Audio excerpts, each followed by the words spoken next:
Bases dropped on a new round of SDH AM. Time for John to fix his hair. That's what happens when you put product in it when you're shooting promos. Okay, so if we tuck it in under the headset, I think we'll be okay. All right, here's the deal.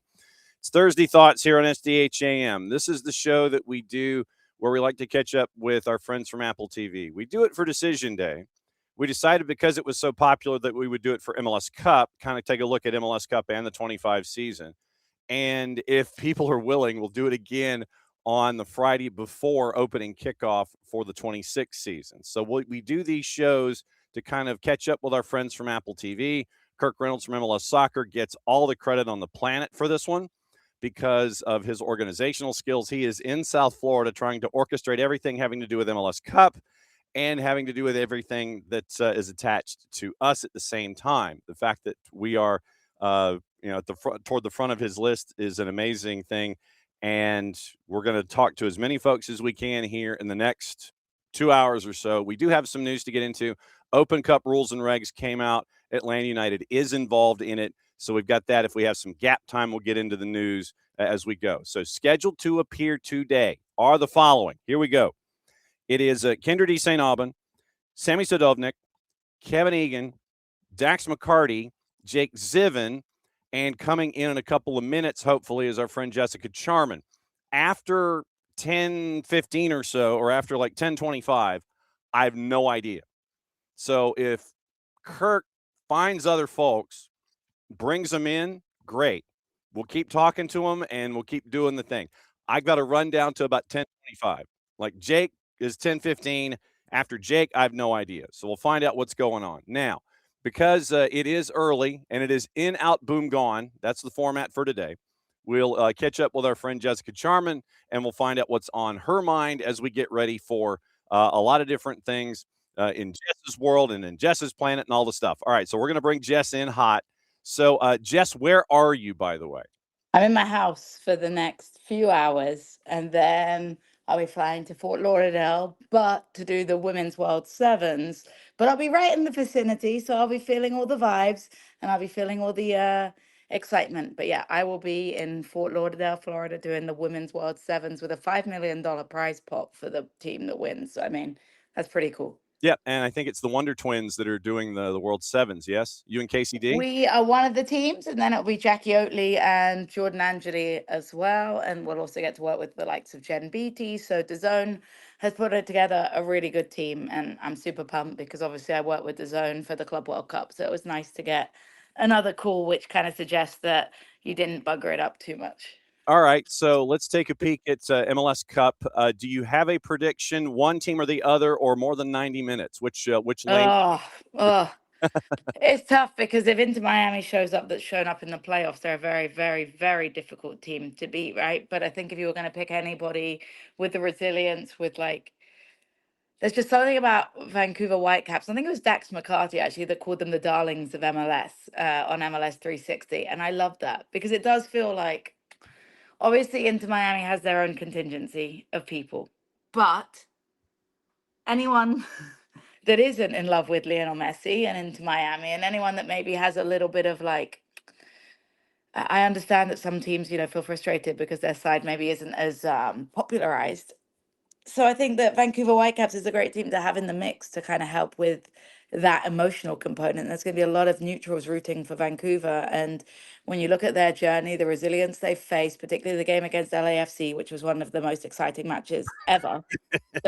And I've watched a lot of football in my 31 years. So I think that there's something about Vancouver Whitecaps that just makes me say, like, why not? And this is coming from somebody that broadcast the NWSL championship, obviously with Gotham FC, proving everybody wrong. Mm-hmm. The why not factor has me not hoping, wrong word, don't get me in trouble, has me inkling towards the fact that Vancouver Whitecaps could do something that would be absolutely incredible. And I think the fact that the Sebastian Berhalter TikTok with Aidan Morris, I just hope for Sebastian's sake that TikTok goes viral again for all the right reasons. Yeah, and for me, it seems like Vancouver is like the Terminator. They're the original Terminator. You can't kill it. It absolutely will not stop. It's just going to keep going until Yeah, it's and just that's continues. what's dangerous when you get a team with that much momentum and it's recency bias. But I'm using the Gotham FC side.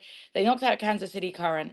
Then they were able to have a really good win in the semis against Orlando. Once you get that momentum going, you become unstoppable. And there just seems to be something in that locker room. And I know you can't read too much into celebrations, but sometimes you just get this gut feeling when you watch a team together, the camaraderie, the togetherness, Thomas Muller and what he's done, the relationship, as I mentioned, with Sebastian Berholt. There just feels like there's this camaraderie that is just inexplainably important to Vancouver's success. All right, so let's take. So I put you down for a Vancouver lean. I have my official list. Lean. I like the word lean. Yes, lean. And anyone that knows me knows my juice boxes are terrible. So You and me sorry, both. but You and me both. So I have Jess as a Vancouver lean as we take stock here. I think that is with my heart and not my head. Okay, understood. And that is perfectly normal considering that you're focusing on the sevens. You're going to South Florida. You're going to be in and around, but you're not going to be there. So you can be adjacent and keep an eye out for it. The 25 season in general. When it comes to the most, well, let's see. When it comes to some of the talent that you got to see firsthand, who sticks out in your mind from the matches you got to call in Major League Soccer this No, year? I just love New York City. Pascal Janssen. That's what stands out to me and what he's done with New York City. And it's not a difficult place to manage. They've got high expectations, obviously, New York City. And I think that the Inter Miami game is such an anomaly to their season. And you take out the fact that they lost Alonso Martinez, of course, with the ACL. That was just cruel as can be. And I feel disappointed because I don't think New York City could show what they could do properly in that game, which became a really big bummer to see. So I got to New York City a lot and I just loved. Yes, they play like, okay, I understand the stadium and the difficulty that causes, and teams don't like to play there. It is very difficult. But even away from home, look what they did in the playoffs against Charlotte Mhm, twice at mhm. Bank of America Stadium, which that's not a small pitch. You know what I mean? And I just feel like Pascal Jansen's done something really special over there. And he was also a delight to coach, to talk with. Cincinnati, I loved how Kevin Denke played, but obviously he had a really bad playoffs, and Evander as well, not a great playoffs. So if those two can figure things out for the playoffs, I think that they have a lot of talent as well. But just in general, I'm just full of gratitude for this season and excited for what's to come because it was surreal.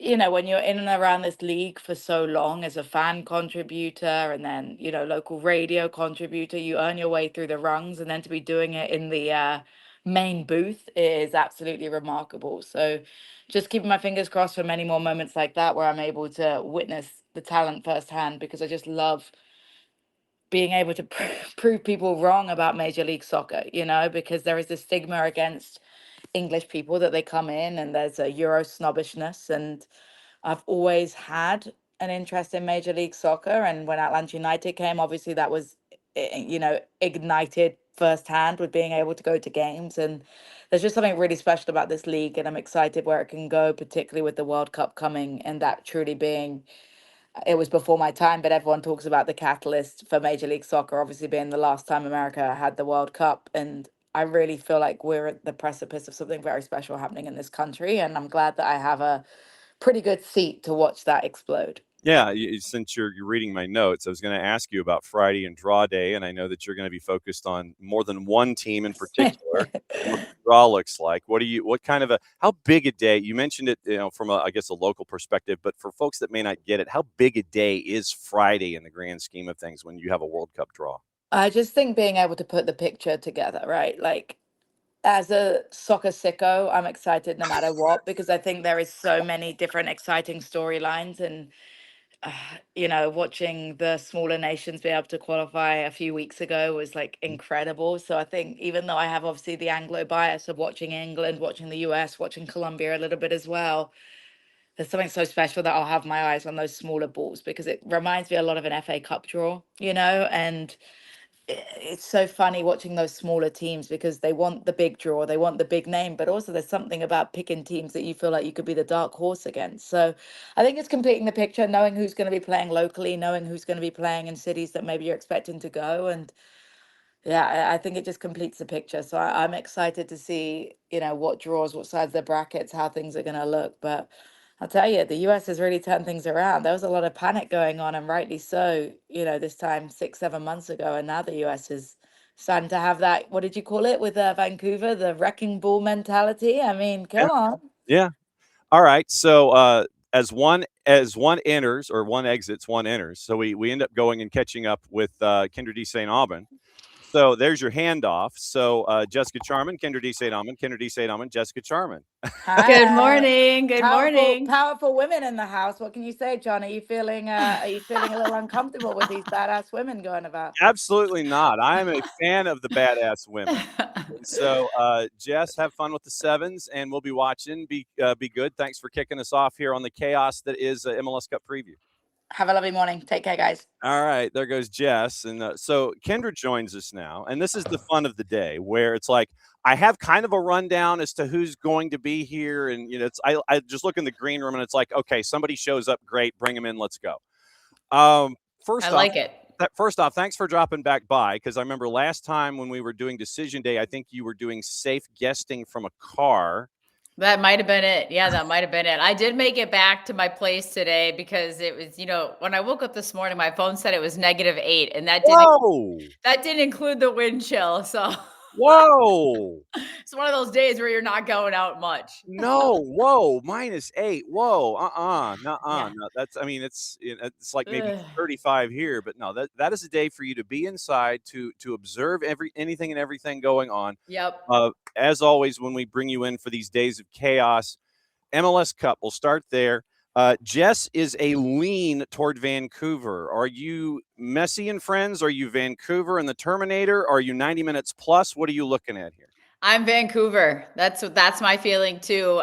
Jess and I are on the same vibe here. And I was talking to Kirk Reynolds, our awesome PR guru for Major League Soccer, just yesterday. And I said, you know what? I can't doubt Vancouver at this point. I mean, I understand Messi and friends, and I understand the incredible run they're on, and the rest of the international break did them so much good because they had an insane amount of competitions and they needed that time to just get healthy and rest those legs. And as we know, some of those legs are a little bit older, but Vancouver has also had an incredible amount of competitions. This is the third final just this season that they're playing in, but nobody phases them. They've already beaten Miami twice this year. They come up against LAFC, which was phenomenal. And you just look at I think the Sun versus Mueller, and just the whole, I don't know. I just can't go against Vancouver at this point, especially with Berhalter is just unbelievable. There's so many good pieces for the Vancouver side. They're going to play the underdog role, and they're going to just capitalize. Yeah, they were +300 in the juice boxes. That finally dropped below +300. Messi and friends, I think, were like a -132. So, yes, yes, you have to be hydrated properly. Yes, properly hydrated, caffeinated, perfectly fine.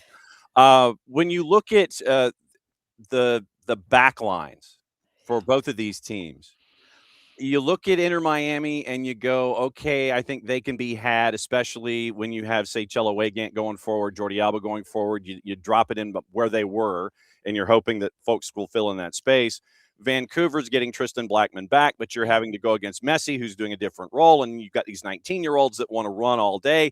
I mean, the back lines for me is what I'm going to be staring at.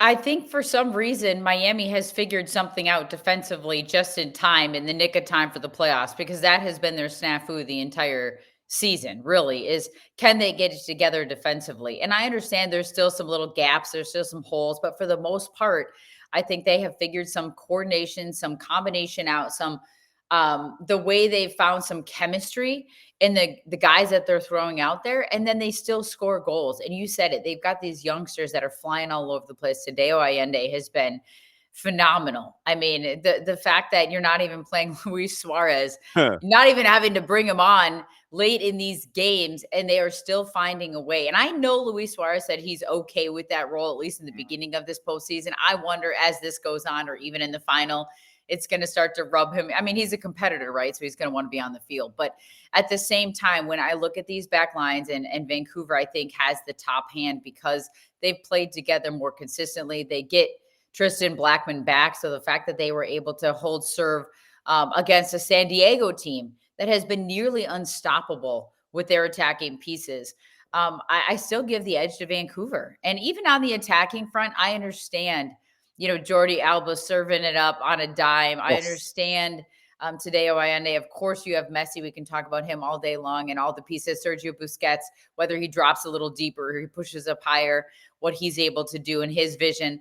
But I think at the end of the day, this Vancouver side is just going to find a way. And it's not going to be ugly. It's going to be pretty. I think both sides are going to play pretty soccer, but they're going to be gritty. And I think Vancouver owns the edge in that one as well. You look at the keepers too. Those of us here based in Atlanta, we know about Rocco Rios Novo in the early days. He goes to Phoenix, gets a championship in USL. Then he takes over. It's like, I think Inter Miami, I think, had like 17 keepers on their roster at any given point this season, because it starts with Calendar. Calendar's injured. Then you have Ustari coming in. Then you've got Rocco Rios Novo. They bring on William Yarborough just for whatever. And William Yarborough has been a passenger this entire time. But then Ustari gets kind of hiccupy. And then Rocco has found his form. And so you've got Rocco going up against Takaoka, who comes up with some amazing stuff every once in a while, too. I want to see how these keepers are going to act in this situation that they haven't been in before. Well, and to be fair, that's a good point, because we're talking about the back lines. We're talking about the defense gelling. We're talking about the attack. We're even talking about some of the central midfielders and how important they are. But the goalkeepers may have to stand on their head in the important moments. And they have done it when called upon. And that was always the big thing I remember with Dane St. Clair in Minnesota United, and having been located here in Minnesota, is he makes the saves he's supposed to make, but can he come up with the saves he needs to when called upon and win your team a game? And Dane has done that. And I think both these keepers are capable of that as well. You've got to make the saves you're supposed to make. And then you've got to be able to win your team a game when you're going against an opposition that has a full power offense as well. So for me, this is one of those days that I think the goalkeepers are going to be called upon. And to your point with Miami and the rotation of goalkeepers, that also had to have affected the goals that they were allowing, because it's not just making the saves, it's the communication, it's the organization, it's all that. When you're coming from your goalkeeper and you're trying to get people set in front of you and you're trying to track all that traffic that's coming in front of your goal. So that may have played a huge part in why Miami was struggling to kind of keep the ball out of the net as well. So I don't know. This is going to be a fantastic game. I don't know. I mean, I'm sure a lot of people picked Miami to end up in the final, regardless of, where they were in the Eastern Conference. But at the end of the day, this is why you play the game, right? This is why you play these games, is because you need these opportunities to let people shine, and it's going to be a fantastic match. All right, so let's review 2025 from the Kyndra de St Aubin perspective of being in the booth. Was there a talent that you got to see, like a first-year talent, that as we open up the MLS High Yearbook, most likely to succeed? Who would be most likely to succeed from who you saw from the booth in 25, you think? Oh, young talent that stepped out and you're like, oh, I'm going to keep an eye on this person. Well, I may have recency bias when you look at some of the talent that has come through MLS playoffs, because for me, when you look at some of these guys that have stepped up in important moments in big games that weren't veterans, that don't have the experience, where they've been there, done that time and time and time again. And I'm totally spacing on who's the outside back for Vancouver that's like super fast. Nelson. Yeah. I mean, I think for me, and again, recency bias maybe, but when I look at some of the matchups that he's had to face in those wing back positions, those outside positions, attacking wise, defensive wise, he doesn't look phased. He looks like he's, ready for anything. That may be a player for me that I'm like, okay, what's he going to do going forward? How is he going to continue to shine? And I don't know if we still consider like a Sebastian Berhalter a young talent, or if we're only looking at like rookies, first year, second year guys. But when you look at what he has done with this team and how he's been able to really take hold of that leadership, and he was at a point not too long ago where he was thinking about quitting soccer altogether, and then shining on the national stage and getting his opportunity with the men's national team. So for me, that may be one of those guys those may be a couple of the guys, again, recency bias, but there are so many good young players now with the academy systems that Major League Soccer has. And I'm talking, if I focus a little bit more on local, meaning U.S., North American, rather than some of these international guys coming in, because I think they have a different platform that they're starting from. I just cannot get over the quality of the talent and how these guys can step in against professionals, against 25, 30, 35-year-olds who have been playing at the top level all over the world and not miss a beat. I just think that says a lot for U.S. soccer, and it says a lot for the academy system and what Major League Soccer is trying to do with some of the MLS Next Pro and all these things that are happening now to try to build that talent from the ground up and the homegrowns and really starting to finally see it come to fruition. Did you have one on your radar? I mean, you watch a lot of soccer. Yeah, I mean, for young talents, for me, I was trying to see. Now you spin this on me, and I'm trying to sit here and think of the. I was looking at it from an Atlanta United perspective and trying to look at U22s, and so I'm drifting into like MLS Next Pro, and I'm like, okay, who worked their way up for Atlanta United? I'm looking at guys like a Cooper Sanchez, a Dominic Jonqui. Now you're breaking my brain. But I watched when we did Atlanta United a couple of times this year, Dominic Jonqui, I remember watching him, and I remember I forget what game now it was, because I'm like, again, just drawing a blank. There's so many games.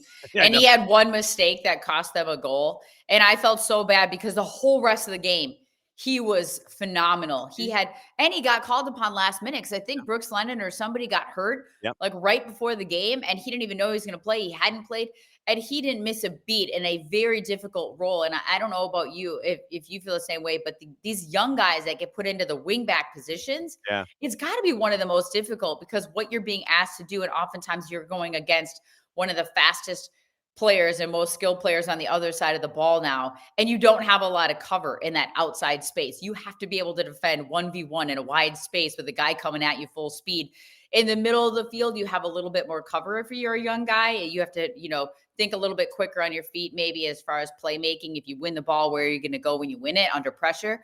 But those wide areas that they're throwing these young guys in, it's been fun to watch. And Jonqui was one of those. I remember watching Atlanta United, so that's a good call. Yeah. So, since we have spent a lot of time with the twos and MLS Next Pro and all that kind of stuff, that's why I kind of drifted in that direction. I went home base with my recency, and you went with yours. Before you go, since it is -8 right there, how are you going to be watching MLS Cup? Are you going to stay indoors, or what are you doing? Oh yeah, for sure. Stay indoors. Now Saturday is supposed to be 17. So I will say it's supposed to be 17. So maybe, I'll get out a little bit beforehand, maybe put up some Christmas lights, get my Christmas tree up, all that kind of stuff. But at the same time, no, I'm going to be hunkered down. I'm going to be snuggled in. I'm going to be watching the game, popping the popcorn. And that's the bonus, right? I'm going to be sending that gif out of the guy just eating the popcorn, seeing what happens next, because that's the opportunity we get now as our season is wrapped up as analysts, and we just get to sit on the couch and watch and enjoy it, and yell at the TV and talk to my daughter like, what the heck? Why is he doing that? Where did he go? And she's all into it too. So it'll be a good day. I can't wait. And so you can't wait. And so since you are tagging out, this is when we tag in Sammy Sadovnik, and we get to talk to Sammy. So Sammy's tagging in, Kyndra is tagging out. And so Kyndra, as always, great to see you. Don't be a stranger. We'll catch up with you soon. All right, sounds good. And you stay warm in your, 60 degrees over there in Atlanta. Not even close. It's 35. Oh, 35. I'm sorry. You're above zero, so that's a bonus. Yes, Take absolutely true. Be good, Kyndra. Thank you. All right, so Kyndra tags out. Sammy tags in, one of the lead voices here for Apple TV. First off, welcome to the morning show, Sammy. Good to see you. Thank you, John. Thank you for having me. Good morning, everybody. All right, so I'm going to go off the top. I'm not going to worry about any analysis whatsoever. I have 3 categories on this incredibly scientific sheet of paper. It says Inter Miami, it says Vancouver, or it says 90+. What category are you in, sir, for MLS Cup? It's a difficult, tough question. Because it's a final, because it's the first ever final between these 2 teams, because it's the first ever final for the 2 coaches. I think 90+ to add, some kind of emotions of the Saturday final. See, now you and I, we're like right together. I was thinking 90+, and so I'm right there with you. So you're in the good column. You're in my column. When you look at these 2 teams, Jess Charman was on, and she batted leadoff with us this morning. I kind of likened Vancouver to the Terminator, like the original Terminator, where you can't kill it. It absolutely will not stop. I remember that speech from Michael Bean when he's talking to Linda Hamilton, talking about how dangerous this Terminator is. And so, no, it is absolutely will not stop. You can't kill it. And, Inter Miami is just obviously Inter Miami with all of their firepower and presence. How much studying, how far back do you go on a match day like this to study a game that is this important? How far back do you go in your studies? We checked every game between these two teams. I mean, the last one was the CONCACAF Championship semifinal here in Miami that Inter Miami lost. These two teams going through this year more than 50 plus games in all competitions. Vancouver reached the CONCACAF champions final, the Canadian final. I mean, will be the fourth final for these guys. I mean, after the West Conference final, and for Inter Miami too. I mean, 2 Leagues Cup finals. They won one. The East Conference, but these kind of games are different because it's 90 minutes or plus.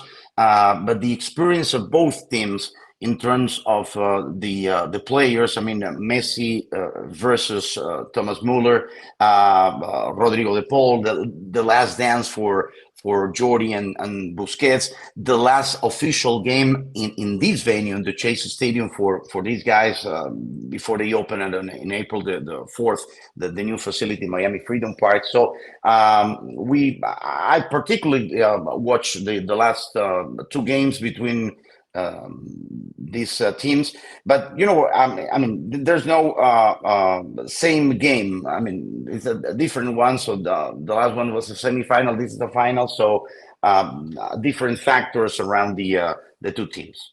When you look at Inter Miami, when Javier Mascherano, and we have said here on this network that Javier Mascherano deserves an apology from basically anybody and everybody that basically poo-pooed him, was like, dude, you've never done this before. And so, and then you see where he's led them.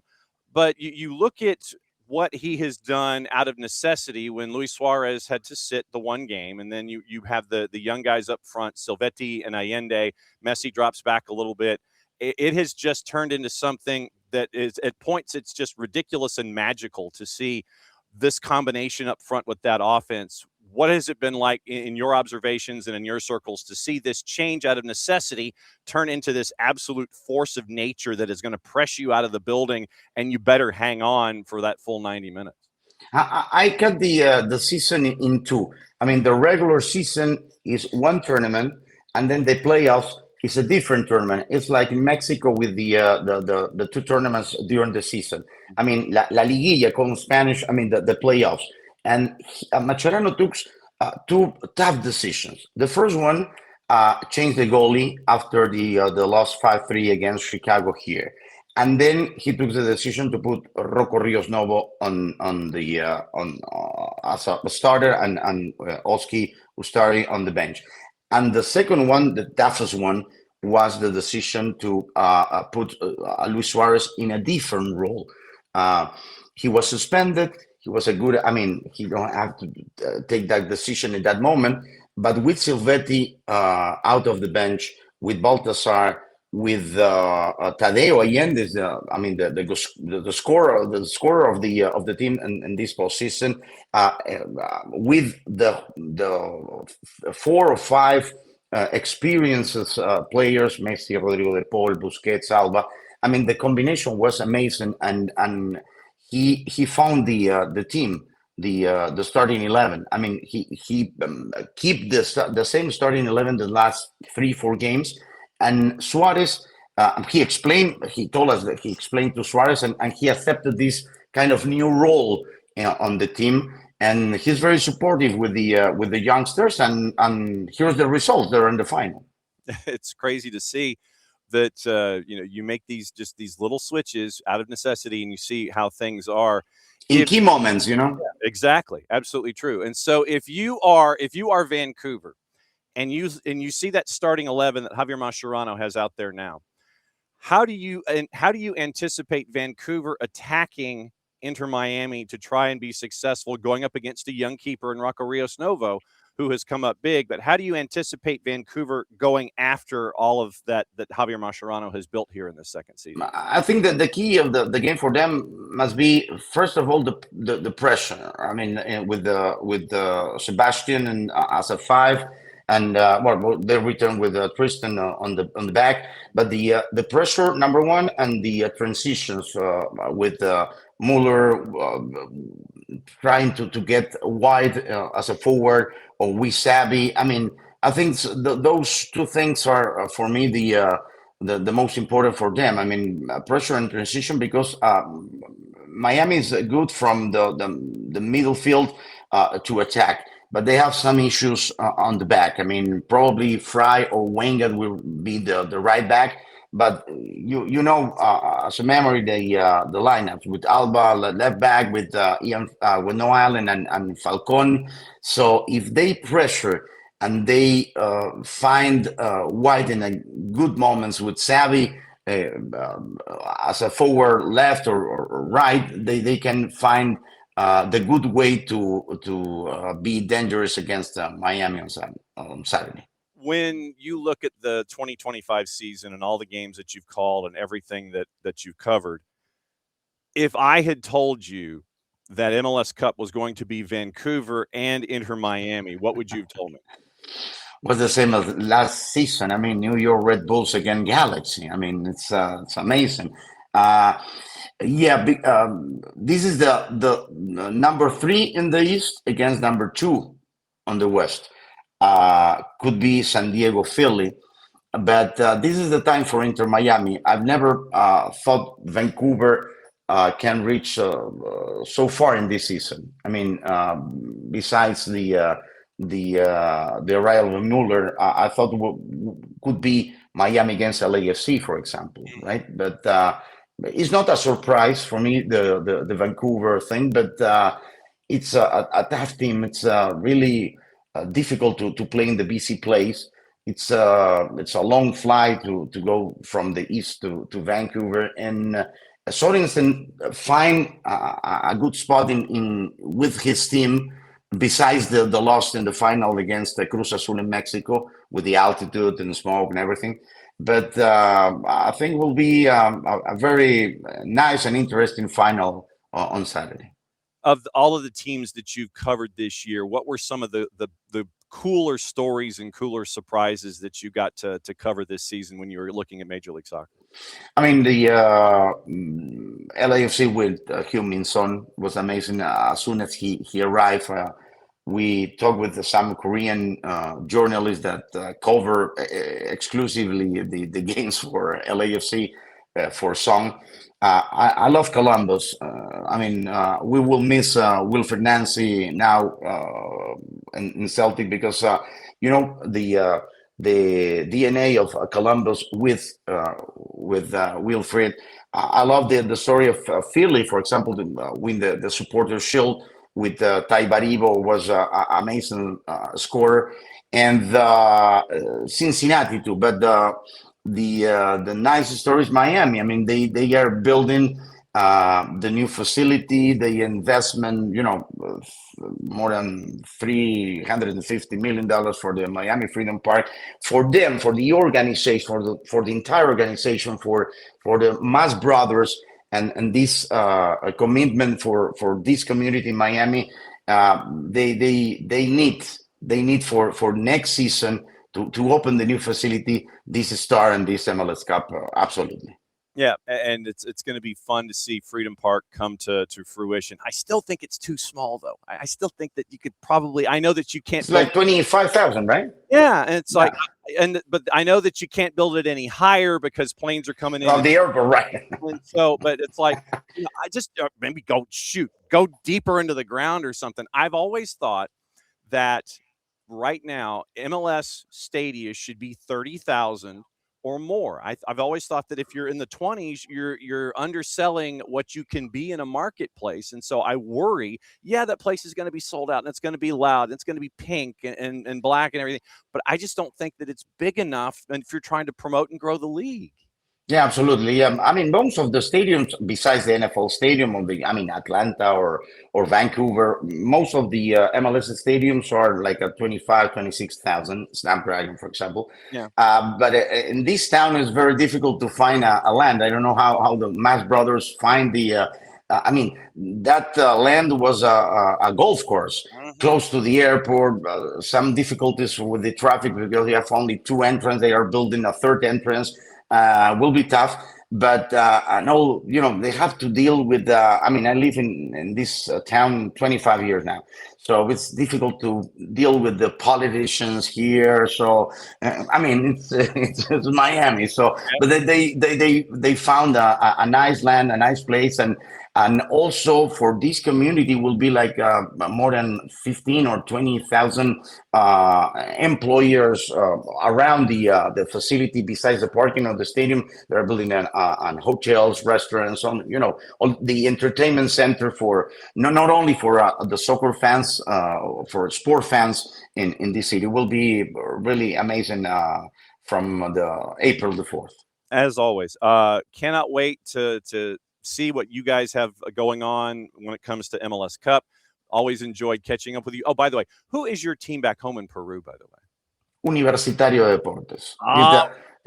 The 3 times champions this last 3 seasons. Okay, so you and our buddy Nino Torres, both Universidad guys. Okay, just checking because Nino, because I know that there's some crossover with your time at Gold TV, and he works there now, and so he comes on and he hangs out with us. He's going to be with us tomorrow, and he always joins us from Lima, and so and so he comes in from Lima, Peru, and I noticed with your background, I just wanted to see who your team was growing up, and so that was what was. Yes, the rivalry is against Universitario and Alianza, Boca River, like Peñarol and Nacional in Uruguay. Like Real Madrid or Barcelona in Spain. So I'm from La U. Yes, Universitario. Okay, just checking. You now know where the garage door opener is. You now know where we hide the key under the mat. So if there's any time that you ever want to come on, since this is your first time, I hereby grant you golden ticket status. You may crash at any moment. You may sit there and go, Nelson, I got something to get off my chest. Come in and crash. Just come in. We'll have fun. We'll talk. That's what the morning show is all about. Have a great call this weekend. Good to see you, my friend. Don't be a stranger. Thank you, my friend. Thank you so much for inviting us. And we are ready to go on Apple TV this Saturday, 2:30 Eastern time. It's 11:30 in the Pacific. You got it. Thank you so much for having me. Be good, Sammy. And Sammy Sadovnik. That was a neat treat. That was cool to have Sammy come on. And like I said, Kirk Reynolds at MLS, he's the one who's been orchestrating all this stuff. And so, like I said, I have a list. I don't know when they're coming in. I don't know what they're up to. But there's an order here. And so that's kind of where we are. So we are in a bit of a holding pattern. And like I said, I do have a couple of names on the list. One of them is kind of dependent upon the time that he leaves a hit from Miami television. And that's our buddy Kevin Egan. So Kevin is already there. You saw Sammy's already there. Kyndra's freezing in Minnesota at -8 degrees. And Jess is here locally as she gets ready to go down to South Florida to cover the World Sevens. And so that's kind of where we are right now. And we're waiting. We're waiting on folks. So it's, there's a bot. Why? We're having a show here. Sanguine Tumble VPQ2 or VPG2. I don't know. Whoever you are is a VPQ2. All right. So you're officially blocked. And now I'm going to report you, and it is going to be reported as a viewer solicitation bot. So bot once, bot twice, and viewer solicitation bot, if I could spell it.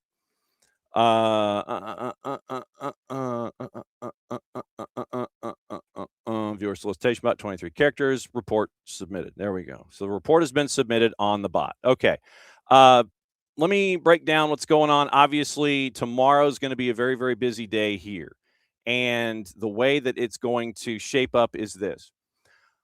And that's why I ask all of our visitors about tomorrow when I can.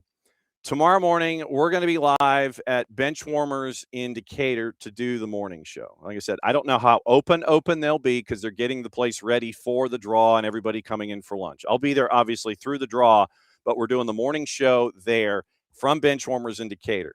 We're going to walk through all of your pots. We're going to walk through who's qualified. We're going to get you set up and go through combinations and permutations in the first half hour. Michael Parker is set to join us at 9:30 tomorrow.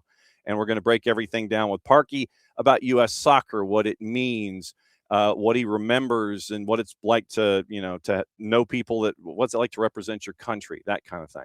Then at 10 o'clock, we're going to get a visit from the city of Decatur. We're going to break down what the Decatur Watch Fest is going to be like and what it's like for the city to get ready for what's happening in basically 6 months.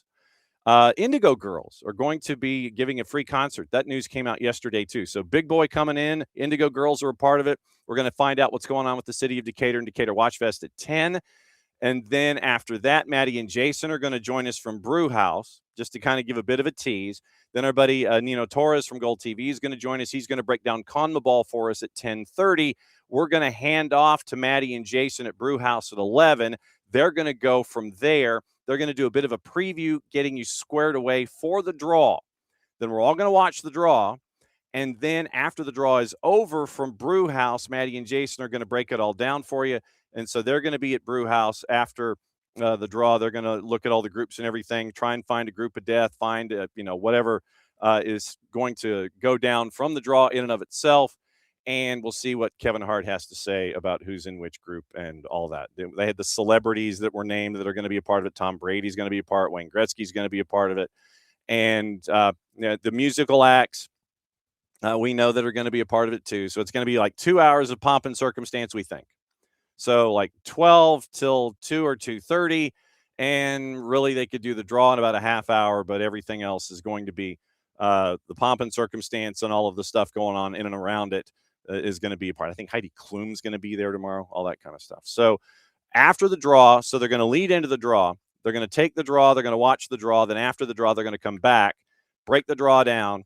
And then Jason, after their time at Brew House is done, and we're efforting an interview from one of the minnows that is coming into the tournament, and we'll turn that when we can. So that's part of programming. Hopefully we can turn it in time for the show. So after that, then Jason goes and does Atlanta Soccer Tonight on 92.9 The Game. Then after Atlanta Soccer Tonight, then they're going up to NoFo in Gainesville to do trivia and talk draw and everything. So they're going to NoFo in Gainesville while I'm heading over to GPB to do semifinals and quarterfinals and things like that. So I'll be live doing high school football while they're up heading to, Jason's wrapping up at Atlanta Soccer Tonight, and then they're heading to NoFo Gainesville. So if you're close to Decatur, maybe they'll let you in the door just to kind of sit around. Like I said, I don't know how open they'll be. But when they open, then they'll have the draw. I'm doing the show live from inside as they're setting everything up. So then 11 o'clock, I hand off. And then place opens up. We watch the draw from Decatur. Brew House before, Brew House after, Atlanta Soccer Tonight. And then SDH goes to NoFo Gainesville. That's Friday. Saturday. Now, Saturday, here's what it looks like. Obviously, around noon, we're going to have the draw. We'll know what the draw is, and then we'll look at groups and everything, and then we'll go from there.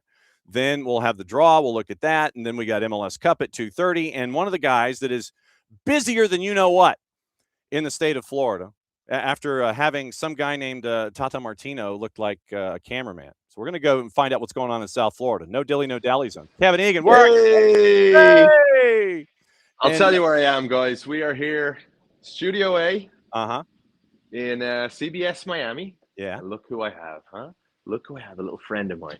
Oh, look the at Philip you. F. Anschutz Trophy. This is beautiful. Do you touch that thing or what? I'm not touching it. Are you joking me? There's about 5 security guards here ready to go. If I touch this thing, I'm gonna get destroyed. So no chance, Johnny boy. This is beautiful, right? No doubt. It's nothing Sterling like silver. It's a third iteration of the trophy. Obviously, the 30th season in Major League Soccer. So let's see. On the base, it has the names carved in.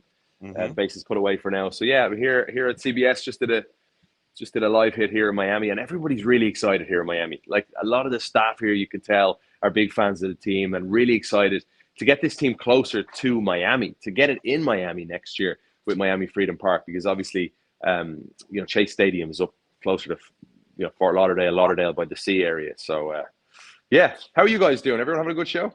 Yeah, had a good show. We've had Jess Charman come in. We had Kyndra de St. Aubin come in. Had Sammy Sadovnik come in before you. And so you are our cleanup hitter. You're batting fourth today. Okay. All right. So before we get into MLS Cup, I got to ask about Wilfried Nancy and heading overseas. That is, I hope they appreciate what they're getting with Wilfried Nancy as a head coach. They don't know what they're getting. And that's, I'm speaking for the majority, and that is okay. What's concerning me the most about this is that Martin O'Neill is so loved in the city of Glasgow by the Green team there, and he's so beloved as a character around Ireland and the United Kingdom. He's so charismatic, he's so full of love, so full of passion, and in many ways, I said this on a little video I posted yesterday, he's got kind of a diametrically opposed personality to Wilfried Nancy. And Wilfried Nancy's coming into a team that's winning games. Martin O'Neill's just won Manager of the Month, and he's coming in mid-season when I think Celtic are level on points with Hearts. It's not an easy situation he's landed himself into. He doesn't have a pre-season to work with. He doesn't have any time to get to know his players. And immediately, these fans, I'm looking at the fan forums, and they expect him to win these games immediately and hit the ground running. If they had a huge experience with him as a coach, if there was... Oh, sorry. I'm being told I need to give back my microphone here, guys. 1 sec. Yeah, give the microphone back. I know. Exactly. I know. I can't be walking away with this. Yeah. Cheers. I just feel that, with Nancy, they're not going to know him, so therefore they're not going to be patient with him. Yeah. So I hope he hits the ground running, and I hope there is some patience with him, because for me, he might be my favorite coach ever in Major League Soccer, given what we saw from his teams. Just played some remarkable ball. Obviously, when he was with Montreal, he had the best road record ever in MLS. That's been broken since, and he brought through lots of young, good players there. Wanyama and Johnston will know all about him. Guys that obviously played at Celtic. We'll see, John. I'm hopeful, but I'm also just extremely proud, because he came in at a time when he was a youth coach in Montreal, and now look at him. Yeah. Managing one of the biggest brands in world football. All right. I have a sheet of paper here, the incredibly official list. I have 3 columns. I have Inter Miami, I have Vancouver, and I have 90 plus. So where in these 3 columns does Kevin Egan fit when it comes to the matchup this weekend? I fit on a different page, John. I don't know. I genuinely do not know. I think, I can see Vancouver causing them all sorts of problems. Yeah. Vancouver will play. They've got a mental giant in Thomas Muller. Someone who's taken the mindset, the mentality of this group, I think, to another level. He has obviously been like kryptonite to Lionel Messi throughout his career. Think of the 2010 World Cup quarterfinal, and Muller opens the scoring in a 4-0 battering of a Maradona-managed Argentina team, where Mascherano, by the way, was the captain of Argentina. 2014, obviously, it's the World Cup final where Muller gets the last laugh over Messi. 2020, you go into the match against Bayern Munich, Barcelona, Champions League quarter-final. It's a one-off knockout game in COVID. Muller scores the opening goal again, 4 minutes in, and Barcelona suffer their heaviest defeat ever in club history in Europe, 8-2. Muller scored 2 goals in the first half. Muller has been a thorn in Messi's side since the beginning. Going back, like I said, to 2010 and even earlier, I'm sure. A friendly before that too. Messi's won 3 games against Muller. 2 of them were friendlies. Muller's won 7, all really important big games. So I think Muller is a mental giant in these situations. He's got that black belt in mental fortitude, and I think he's going to inspire and ignite something in Vancouver. A team that will feel fearless. A team that I think, Dax is telling me to stop yapping here. He says he's waiting, by the way. Well, Dax McCarty. Oh, my God. Here he is. This guy. What's up, Dax? What's up, buddy? How are you? I'm having trouble hearing you. Hold on. Is my mic? I can't figure it out. I can't. How about now? You're good. You sound fine to us. Dax, you're having a handsome day, bud. I am having. Thank you, Kev. I'm having you're having a handsome day in your suit tie. Cheers. I just finished CBS Miami here. They're all very well dressed here. You know, they're very well dressed in Miami. Yeah, so I'm sitting on the fence, and I'm always going to sit on the fence when it comes to predictions as a host, because I don't want to give one side. Smart man. That's everybody's asking me, and I said I love all my children equally. That's why I said 90 minutes plus. Yeah. So Dax McCarty. Put me down for 90 minutes plus, then, John. If you're going to put me down in a column, I put you down as an IDK. I put you down as an I don't know. I added this fourth column just for you. What is that? Like some sort of media game? Kev started on the bench for Gio Savarese. Yeah. So I mean, literally, Dax, I have now 4 columns when it comes to what everybody thinks is going to happen in this match. Okay. And Jess Charman is a lean to Vancouver. Kyndra is straight up Vancouver. Sammy Sadovnik is 90 plus. Kevin Egan is an I don't know. He's an IDK. That's why he's a host, because he doesn't want to give strong opinions. Whoa. True. Well, but I mean, there's the whole journalistic thing. You know, it's Kev's got plenty of opinions. I promise you. He's got a point. Yes. Did you see Dax see home with, buddy? Oh, never seen one of those. Hey, you got close. You played in an MLS Cup, buddy. I did. It's so Kevin Dax. Kevin says that there is a black belt in mental fortitude with our friends in Vancouver. I guess it's like the 90th degree black belt in mental fortitude, and you're going to need that going up against Messi and friends down there at the Erector set. So week. I spoke with name dropping here, but I had a great chat with Mario Götze yesterday. Okay, obviously scored the winning goal in the World Cup final in 2014, and he spoke about this. He talked about how Muller is just such a big game moment kind of guy, and how he talks a lot, how he's in the minds of his teammates in the best possible way, how he gets in the mind of the opponent. And I don't think it's a coincidence that, like, Muller said, "I'll hunt Messi again" when he spoke with Mo Adu on Apple TV, when he was reminded of his record, which he's well aware of, against Lionel Messi. And I don't think it's a coincidence that on the plane, recently we saw Muller and he's like, "Where's the GOAT?" And I don't think it's a coincidence. So I think he's messing around. He was messing with Takaoka at the time, but I think he knows what he's doing. And remember, in that 8-2 game, the biggest defeat in Barcelona European history, it wasn't just Messi on the pitch. It was Suarez, it was Busquets, and it was Alba. Yeah. So, Dax, when you look at Vancouver, what concerns you the most about Vancouver going into this matchup, and what are you the most confident about with Vancouver going into this matchup? I don't have a lot of concerns with Vancouver. I'm being honest, John. I really don't. If I had to nitpick, it's probably what is Jesper Sorensen going to do about that left fullback spot. I think there's no question in my mind that Tristan Blackman comes back into the team. And then what do you do? I don't think you can take out Ralph Priso. He's been too good throughout this. He's been too good throughout this playoff run. He's been one of their more underrated players. So then it comes down to Tate Johnson versus Laborda at left back. I believe he's going to go Laborda at left back. And I think that gives you the most balanced back line because, look, for right now, Inter Miami, they are the most dangerous down that right-hand side with Tadeo Allende. The combination with Messi coming off that back line, being able to find the ball in pockets in between the midfield and back line and find Allende running through. That's a big cause for concern for Jesper Sorensen in Vancouver. So how he manipulates that back line, what decision he makes, how aggressive he tells his center backs to be with Messi going into midfield or not, I think that's going to be the biggest tactical battle for Sorensen to sort out. Kev, question for Dax McCarty involving. See, I'm turning this into 360. It's like, let's do it. What you got for me, Kev? Kev, question for Dax. Where is Miami's weakness in this game, Dax? Great question, Kev. I think Miami's weakness in this game is at the fullback spots and just defensively. I cannot say enough about the Vancouver Whitecaps wingers.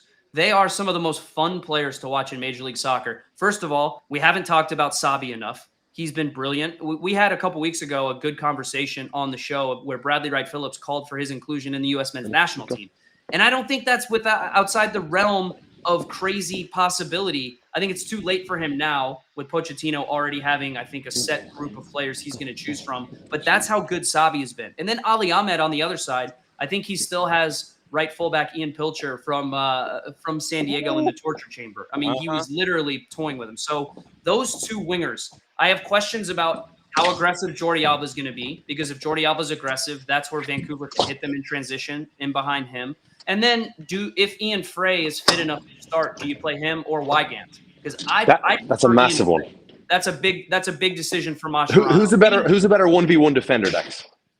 I think Ian Frey is a better 1v1 defender. Wygant, I think, has an elite mentality. I think he wants a physical battle. But as far as pure athleticism goes, and as far as pure agility, when you defend Ali Ahmed, Kev, I described Ali Ahmed as kind of the MLS version of Luis Diaz. The way that he's so shifty and gangly, and the way he moves and the way he manipulates his body to kind of feint you. You need a guy who's, I think, a little bit more loose and a little bit more athletic and not so rigid, which I think Wygant is. If I'm Mascherano and Ian Frey is 100% fit, I'm starting Ian Frey. And here's the other aspect of that, Dax, and it's such a good point you make. In the early moments of this game, I'd imagine managing your emotions is absolutely crucial. Yeah. Wygant for me is an early yellow card. Yes, that's like the side of him that if Ali Ahmed gets at Wygant and he picks up an early yellow, that's trouble for Miami. By the way, I was looking through the rosters last night.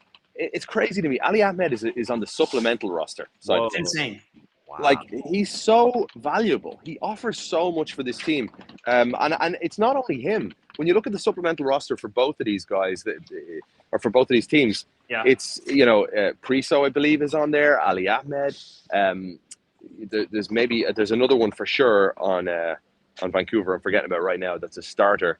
And then you look at Miami. Ian Frey is on the supplemental roster, Noah Allen, Rocco Rios Novo, like key contributors here that when you look at how a team is successful, it just goes to show you need everybody from all corners of your roster contributing at a high level. That's a good point, Kev. You cannot be successful in Major League Soccer unless you use every mechanism to build your roster that you possibly can. And the other one, let's look at Tate Johnson. No one had any clue who Tate Johnson was before the season started. Yeah. And then Adekubi gets injured. He's down for the year. And Tate Johnson comes in, and he is one of the steadiest presences amongst that Vancouver backline they have. And so you can go up and down the rosters, Kev. I think depth is very important in a game like this. How you're going to change the game. For Jesper Sorensen and Vancouver specifically, how fit is Thomas Muller? That for me is a big question going into this game. He didn't look 100% playing against San Diego. He had ice didn't train yesterday. Didn't train yesterday. So listen, that's a big decision. Now, champagne problems for Jesper Sorensen to be able to say, "Ooh, Thomas Muller might not be 100%. Let me put in Ryan Gauld, who is now back to 100% fitness." So that's where I say, Axel Schuster, hats off to you for building a roster that is able to compete on a number of different competitions on a high level in each and every one of them. That's where Vancouver. I go back and forth on who the favorite in this game is because I know the game's in Miami, but why would Vancouver feel they aren't the favorites in this game? They've beaten Miami twice already. They added a world-class player in Thomas Muller, and they know how to win. They just know how to win. They've already played in a high-level final this year where, listen, they got their teeth kicked in, with all due respect, but they will have learned from that. And Kev knows this as well as I do. I want to make this point really quickly, because I had to do a combined 11 recently, and it was one of the hardest things that I've ever had to do in my adult life is to find 11 players from both of these teams that could fit in naturally. Tougher than parenting. Way tougher. Andres Cubas has been the best number 6 in the playoffs this year. And as far as winning the ball back, he doesn't get into my team because Sergio Busquets, I think, has put together a more consistent season. Yeah. But if you have a fit and healthy Andres Cubas, who will have learned from the mistakes that he made in the CONCACAF Champions Cup final, I don't think that Lionel Messi is going to have the joy that he has had in these playoffs, because Berhalter and Cubas, not only are they quote-unquote dogs, which is what the kids like to say these days, they're tactically smart enough to understand when Messi picks up spaces in midfield. That's their job. That's exactly how my Atlanta United team was able to knock out Inter Miami last year when we knew we were outmatched. Know where Lionel Messi is at all times. And if you do that with Berhalter and Cubas, you've got a great chance. Kev, what's the next step for you now that you've taken the blazer off? Where are you heading? I am heading. Where are we heading next? We've got Fox, we've got ABC, we've got CBS, we've got NBC. Yeah, this is my man Kirk Reynolds. Kirk Reynolds. Everyone's shouting Kirk. I've got the AirPods in, so he can't hear me. The better question for Kev is: you're down in Miami, Kev, full suit. Have you started sweating yet? Oh, Yes. absolutely. Yes. Absolutely.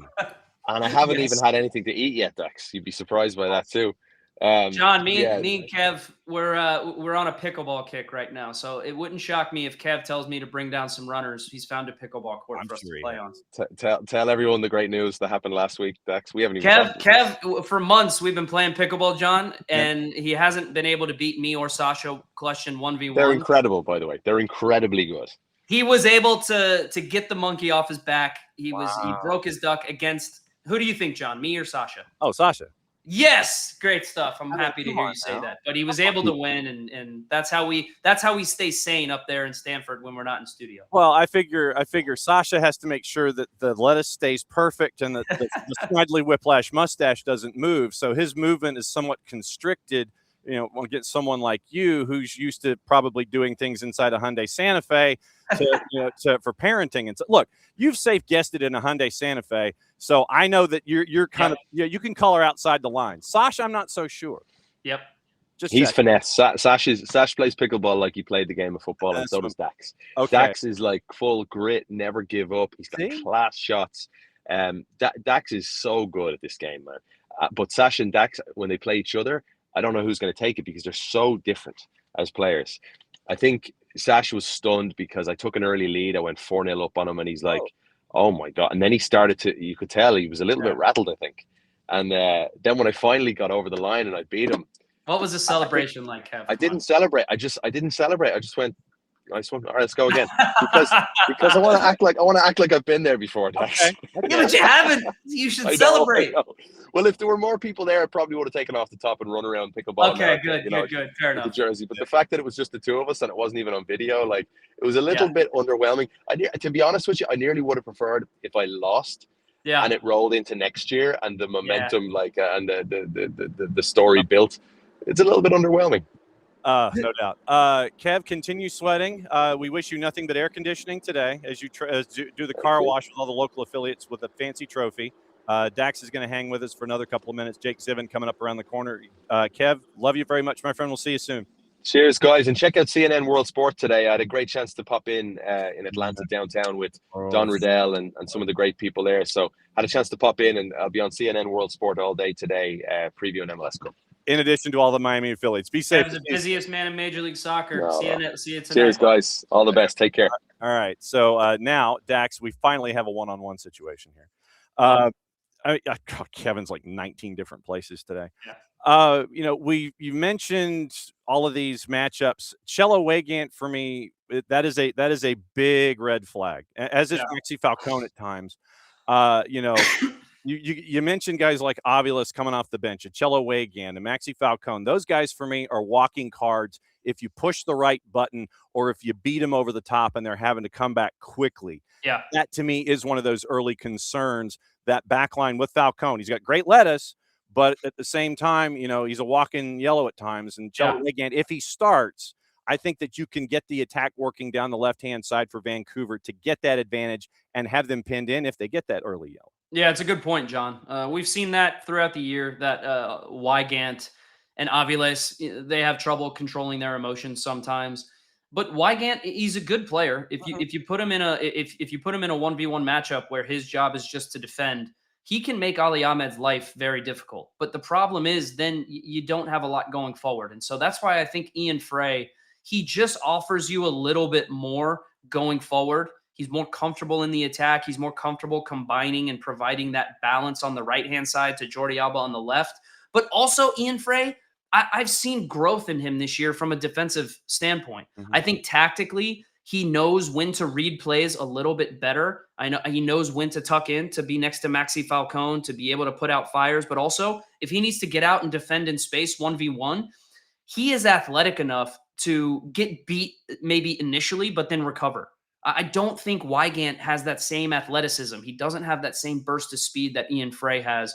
So if Ian Frey is 100% healthy, and if he has been training all week, I think Javier Mascherano needs to go with Ian Frey because, as you say, the emotional control in a big game, especially early, is going to be so important and so key to making sure that you don't pick up any dumb yellow cards, you don't commit any dumb fouls. That's the one thing where Ali Ahmed, man, if you let him get going and get confident and he can beat you 1v1 a few times, first, he's going to create chances. And two, he's going to put a seed of doubt in the rest of the Inter Miami team. So that's a really big X factor who starts at that right fullback position for Inter Miami. When you mentioned Vancouver and the impact that a Thomas Muller can have, literally, it seems like at times all of the players that are around him, they wait for his trigger defensively instead of, okay, we have this system with Jesper Sorensen.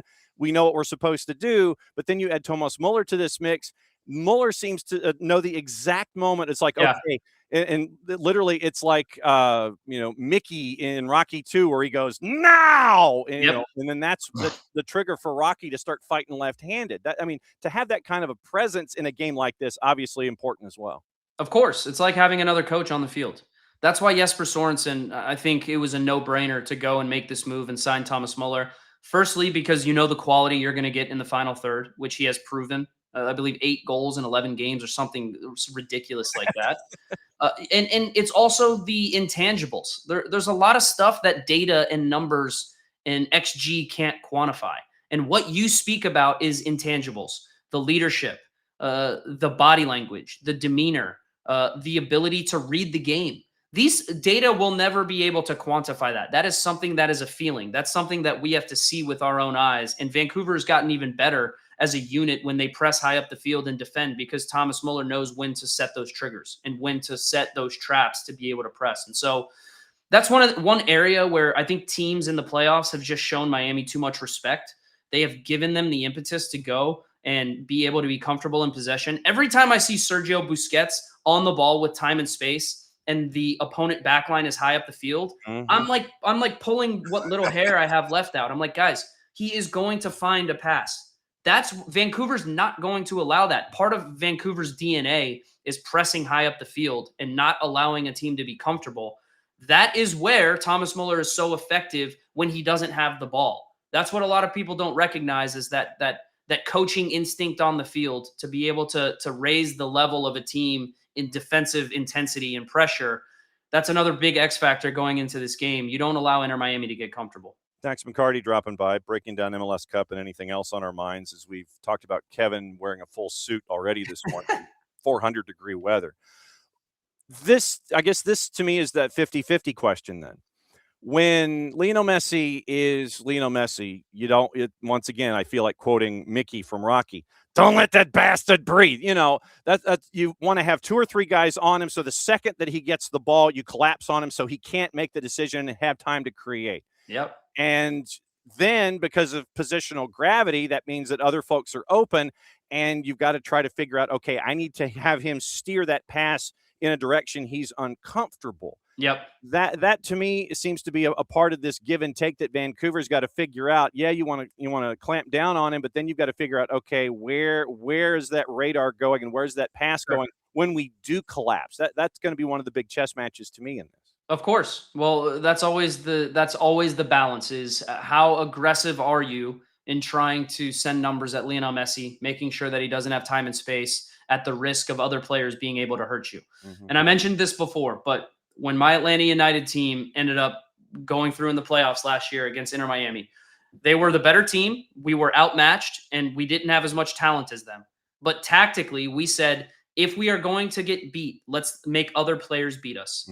Because I would be okay with Allende and Silvetti, chances in front of goal falling to them, which they're young and they've been a little inconsistent this year. Okay. Allende, especially with his finishing. Now, he's been excellent in the playoffs, but would you rather have big chances fall to Allende, Silvetti, Rodriguez, or Messi? The answer's simple. You don't want Lionel Messi to have time and space to affect the game, especially when you're around the box. And so that's no disrespect to those other players. They're great players. They've shown good form in the playoffs. But if you have to eliminate a big problem, you try to focus in on eliminating Lionel Messi's influence on the game. Easier said than done. Yeah. No one has really been able to figure it out for 22 years now. So good luck to Vancouver. But I think that they have the coaching and I think they have the players, especially in the middle of the field, down the spine of their team, to be able to really have a limiting effect on how much Messi does in this game. Okay, so I have once again my incredibly scientific board here as to all of the guests.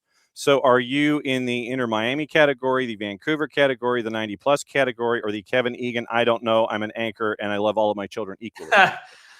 I'm in the category of this is, in my humble opinion, going to be, at least on the surface, going into the game, the greatest MLS Cup of all time. Ooh, wow. And a lot of hype, a lot to live up to. But when I look at the ingredients that are needed to make a great game, you need superstars, you need pageantry, you need depth, you need great coaching, and you need two teams that love to attack.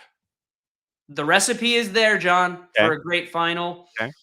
It could go either way. I can see either team winning it, but I am saying Vancouver is going to win 3-2. Oh, okay. In 90 minutes. Okay. Oh, okay. So Dax is going 3-2, 90 minutes, even Steven. So, of course, since Vancouver, not even Steven. No, so even Steven 90 minutes. It's like it's 90+. So Dax is going 3-2, 90 minutes.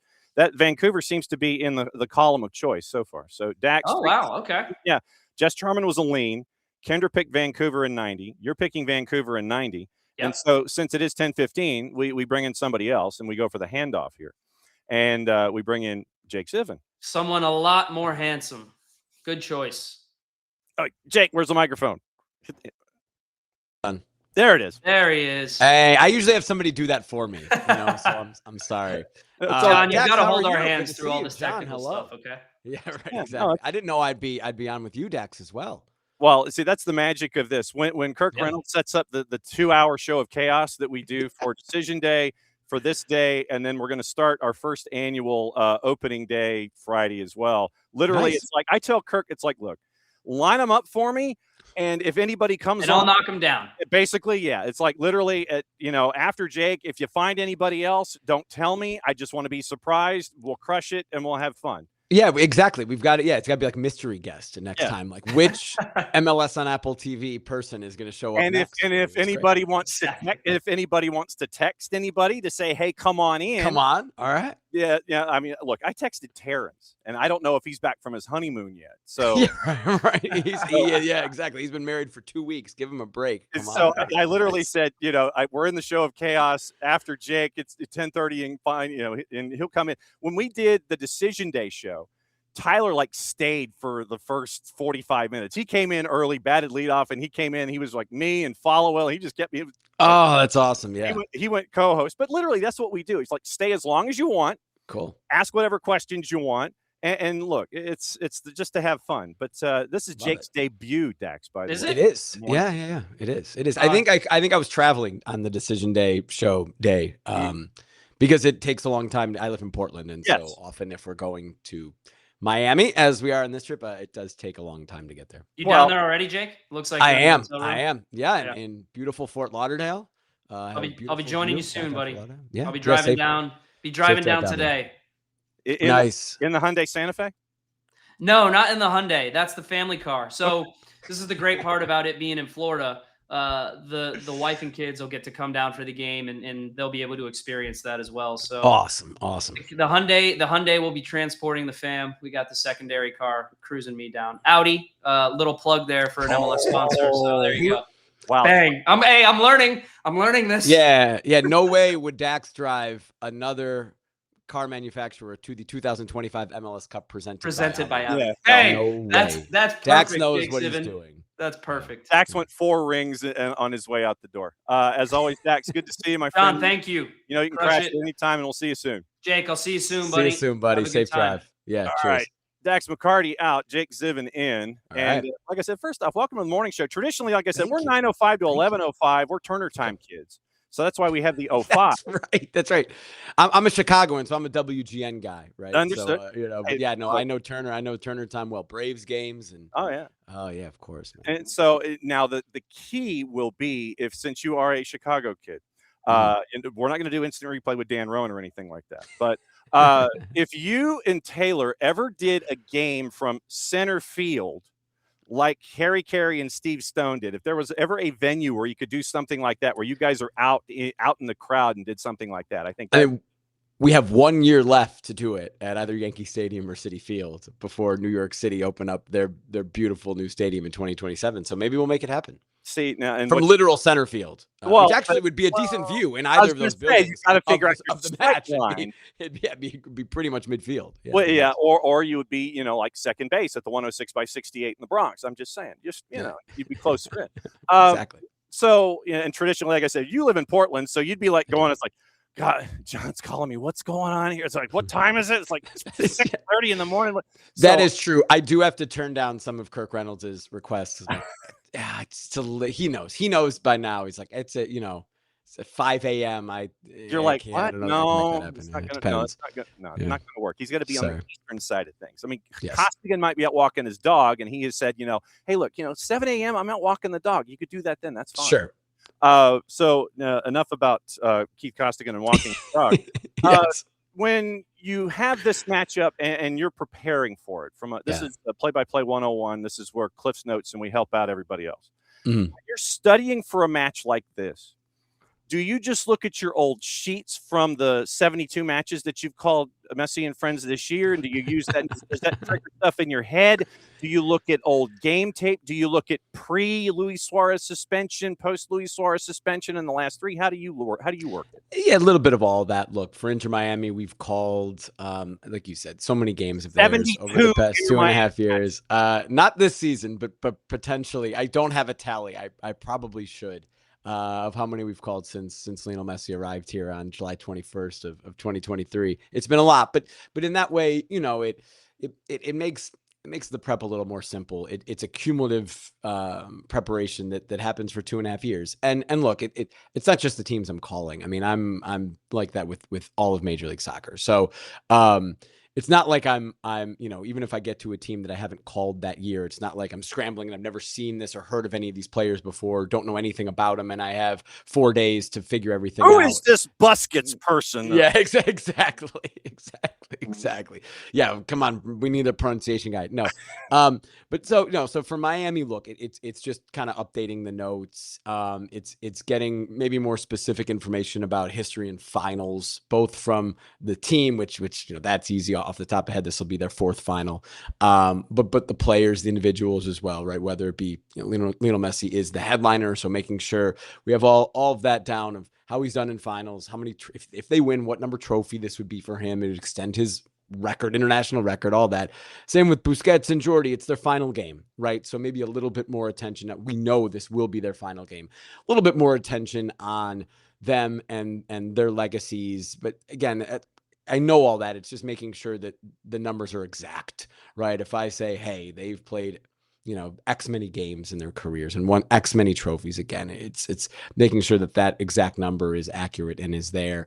Before and after Suarez is a huge storyline for Inter Miami. We've called their games going back now to decision day, every game in a row. So for that, we, firsthand, just innate knowledge, we saw it, right? The difference. And so that, is less, going and rewatching that. For Vancouver, we haven't called as many Vancouver games this year, but I was, again, I'm in Portland and was a Portland Timbers TV commentator for 8 years.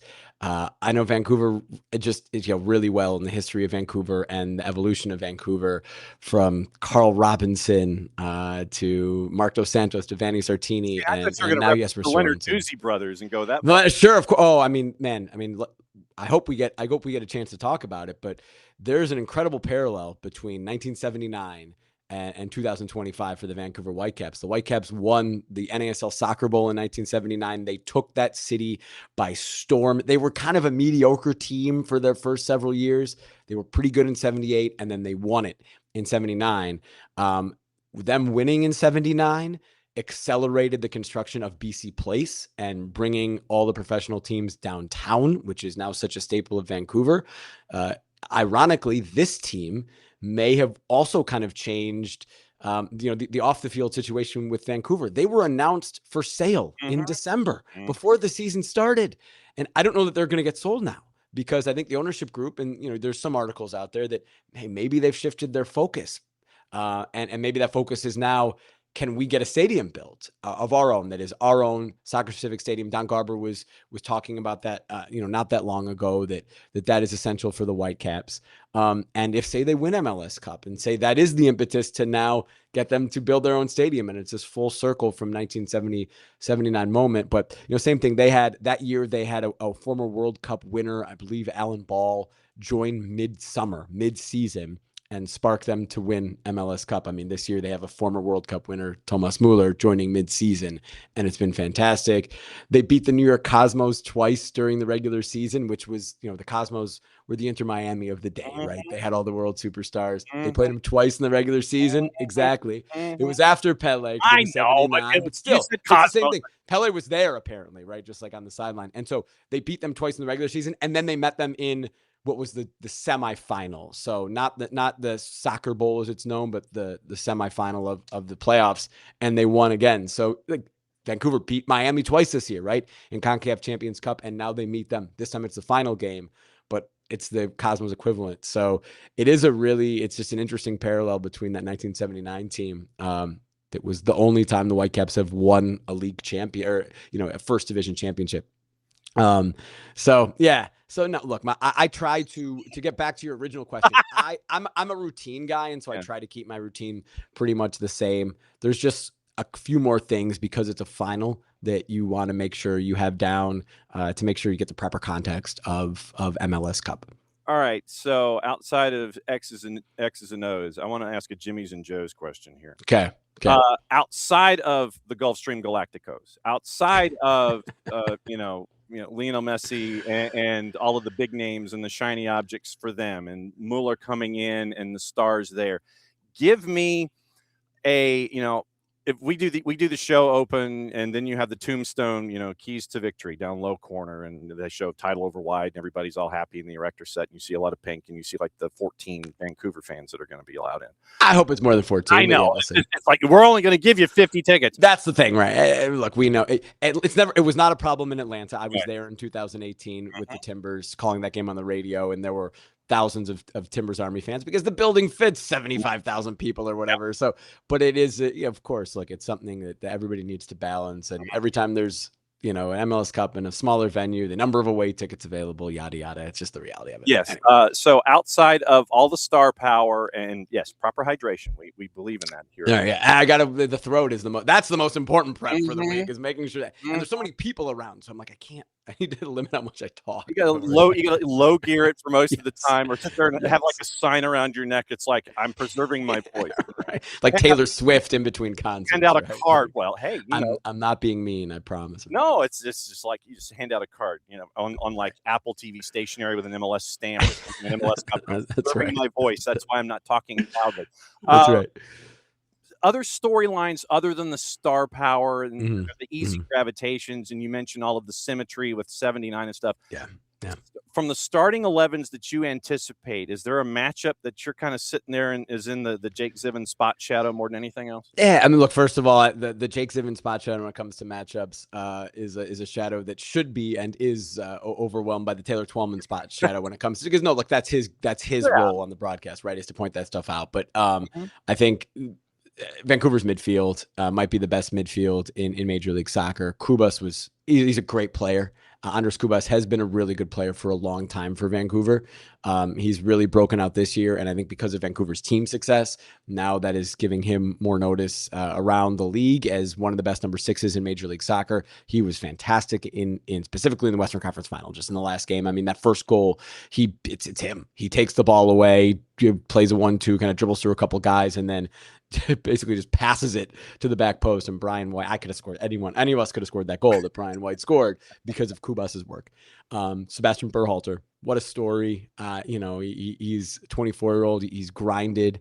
Of course we know his dad, and he has to hear about his dad over and over and over again. And he knows, and look, there's lots of athletes like that over time, and some it works out and some it doesn't, and some go on to Ken Griffey Jr. surpasses Ken Griffey Sr., but there's way more of those that just can't kind of handle always being compared to a family member and to somebody else. And for him to have done that, I find so mentally impressive, to go through what he must have gone through off the field with his family for the past 4 years, and to kind of break out this year. What a player. And it's a great story. I mean, the better story is him on the national team, to be honest, but it is still a good story what he's doing for Vancouver.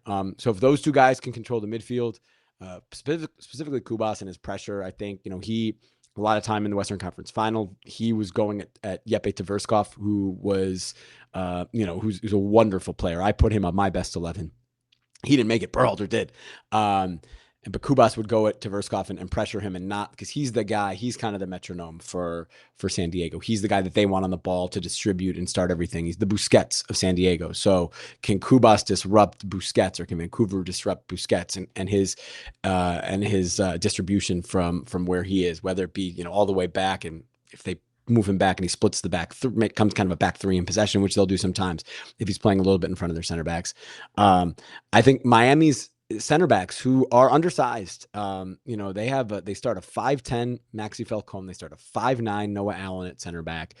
New York City scored their lone goal on a set piece. Miami have conceded a good amount of set pieces this year, but it's not something that is a glaring issue for them, despite not having the height that you would expect. I mean, Jordi Alba's not gonna be a towering presence on set pieces. He's 5'7". If it's Ian Frey at right back, which if he's healthy, it probably will be, but I don't know. He gives him a little more help with that. But can Vancouver take advantage of a size advantage on set pieces? And then from a Miami perspective, it's the two guys alongside that are flanking Lionel Messi, Tadeo Allende and Matteo Silvetti. It's just changed this team. Having two guys who run in behind in the attack, having two guys to press. We've never seen Inter Miami defend the way they've defended the past 3 games with this group without Luis Suarez. And even when Suarez, he was suspended for 3 games after the League's Cup, and they kept kind of the formation the same, and they just moved Allende up top, and it was still Messi and Allende up top. Now it's more of a 4-3-3 with Messi through the middle, with Silvetti on the left, Allende on the right. Defensively, it starts from them and their pressure, and then offensively, when they win the ball and you've got 2 runners, it's just a totally different look. They've looked unplayable at times. I don't think they looked unplayable in the Eastern Conference Final, at least not for 65 minutes. And then, once it was 3-1, it kind of snowballed from there. But against Nashville and Cincinnati, they did. I mean, that was as good as I think we've ever seen an MLS team look. So those are kind of the 3 I haven't mentioned a World Cup winner's name. Well, I guess I did mention Busquets, but from the other way, can they stop Busquets? And those are kind of the 3 other things I'll be looking at. Okay. And there's one particular highlight that I have probably played to death ever since it happened. And it has to do with Messi and friends. And there was one goal from the NYC match, and the reaction that the 2 of you had in the booth. And so I'm going to play it again. All right. And I want to say, once again, courtesy of our friends at AppleTV and Major League Soccer. Yes. This goal, and even when you hear it, the moment that the pass. I know what the goal is going to be. Capital P happens, and you just kind of sit there, you're like, yep, here we go. Here's the highlight. Jake knows this call. Right foot, wasn't it? I'm not responsible. Absolutely, I wouldn't touch that. Oh, Allende, is it 5? A hat trick for Allende!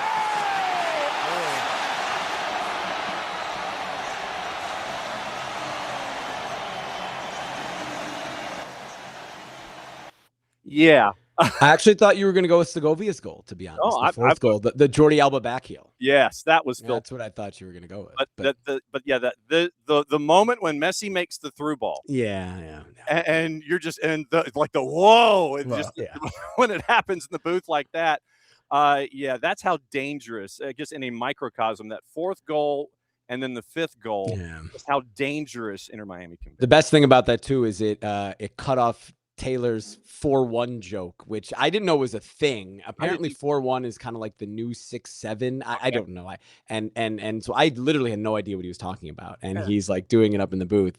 And then they score to make it 5-1. So that's good. That was good. And we've seen a similar goal to that multiple times in these playoffs. In Cincinnati a couple times as well. Mm-hmm.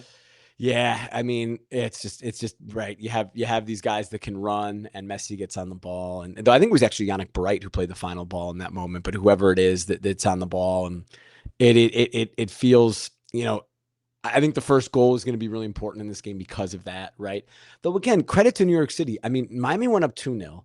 New York City made it 2-1, and they were in that game. And if not for the moment of the match in the Eastern Conference Final was Rocco Rios Novo's save on Julian Fernandez.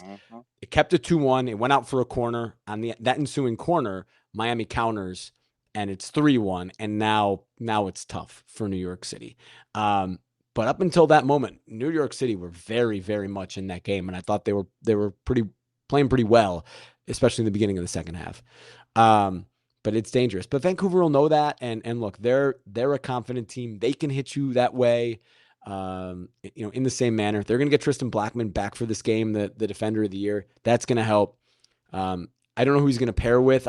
I would guess it's going to be Ralph Priso, just from what Jesper Sorensen has been doing, which is another incredible story. I mean, this guy is a number 6, and he's bounced around from Toronto to being on loan at Colorado and now Vancouver, and now he's been forced to convert to a center back at the end of the season, and he's going to probably start an MLS Cup at that position, which is a great story. So that Vancouver will be ready. I think these are the two best teams in MLS. I think if you look at the totality of the season, they're the two best teams. Obviously, they weren't the number 1 seeds in their conference, but this is Miami's 58th game of the year. It's Vancouver's 53rd game of the year. The previous record for most games in a calendar year from an MLS team was 53 by LAFC a couple years ago when they made MLS Cup and they made a deep run in Leagues Cup and they made the CONCACAF Champions Cup final that year. Vancouver has matched that, and it's overshadowed by Miami going 5 beyond that. But they're both here, which is so impressive. They've had wonderful seasons, and they both deserve to be here. And I think it's going to be as good of a final as we could hope for. And as this format of the show has definitely found the format that we desire, as you tag out because you're in. Who's coming in? Yeah, it's the mystery guest. I legitimately didn't know until it popped up. Oh, I'm excited for this. Oh, wow.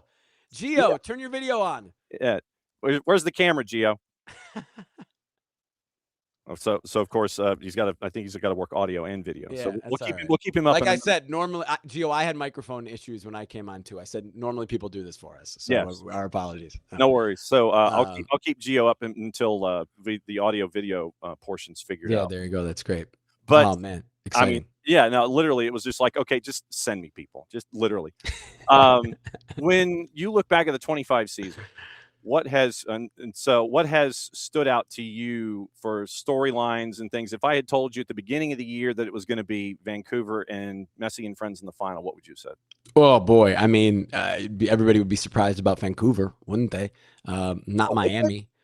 Yeah, at the beginning of the year, before the season started, absolutely. I mean, this is a team that finished 8th in the regular season last year. They were kind of around that spot for several years in a row.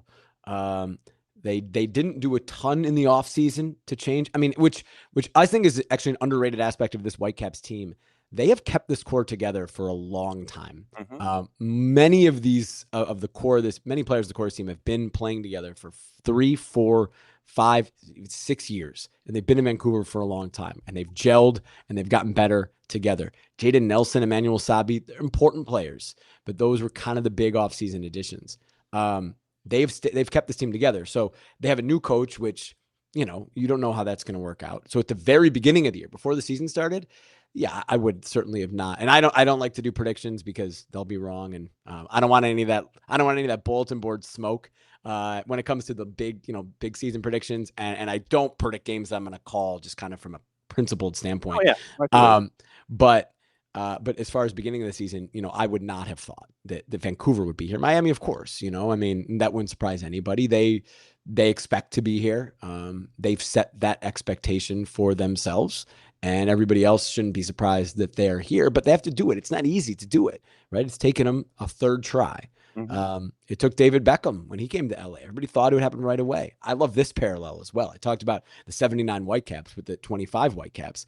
I love the parallel of Beckham to Messi. Beckham joins the Galaxy in the summer of 2007.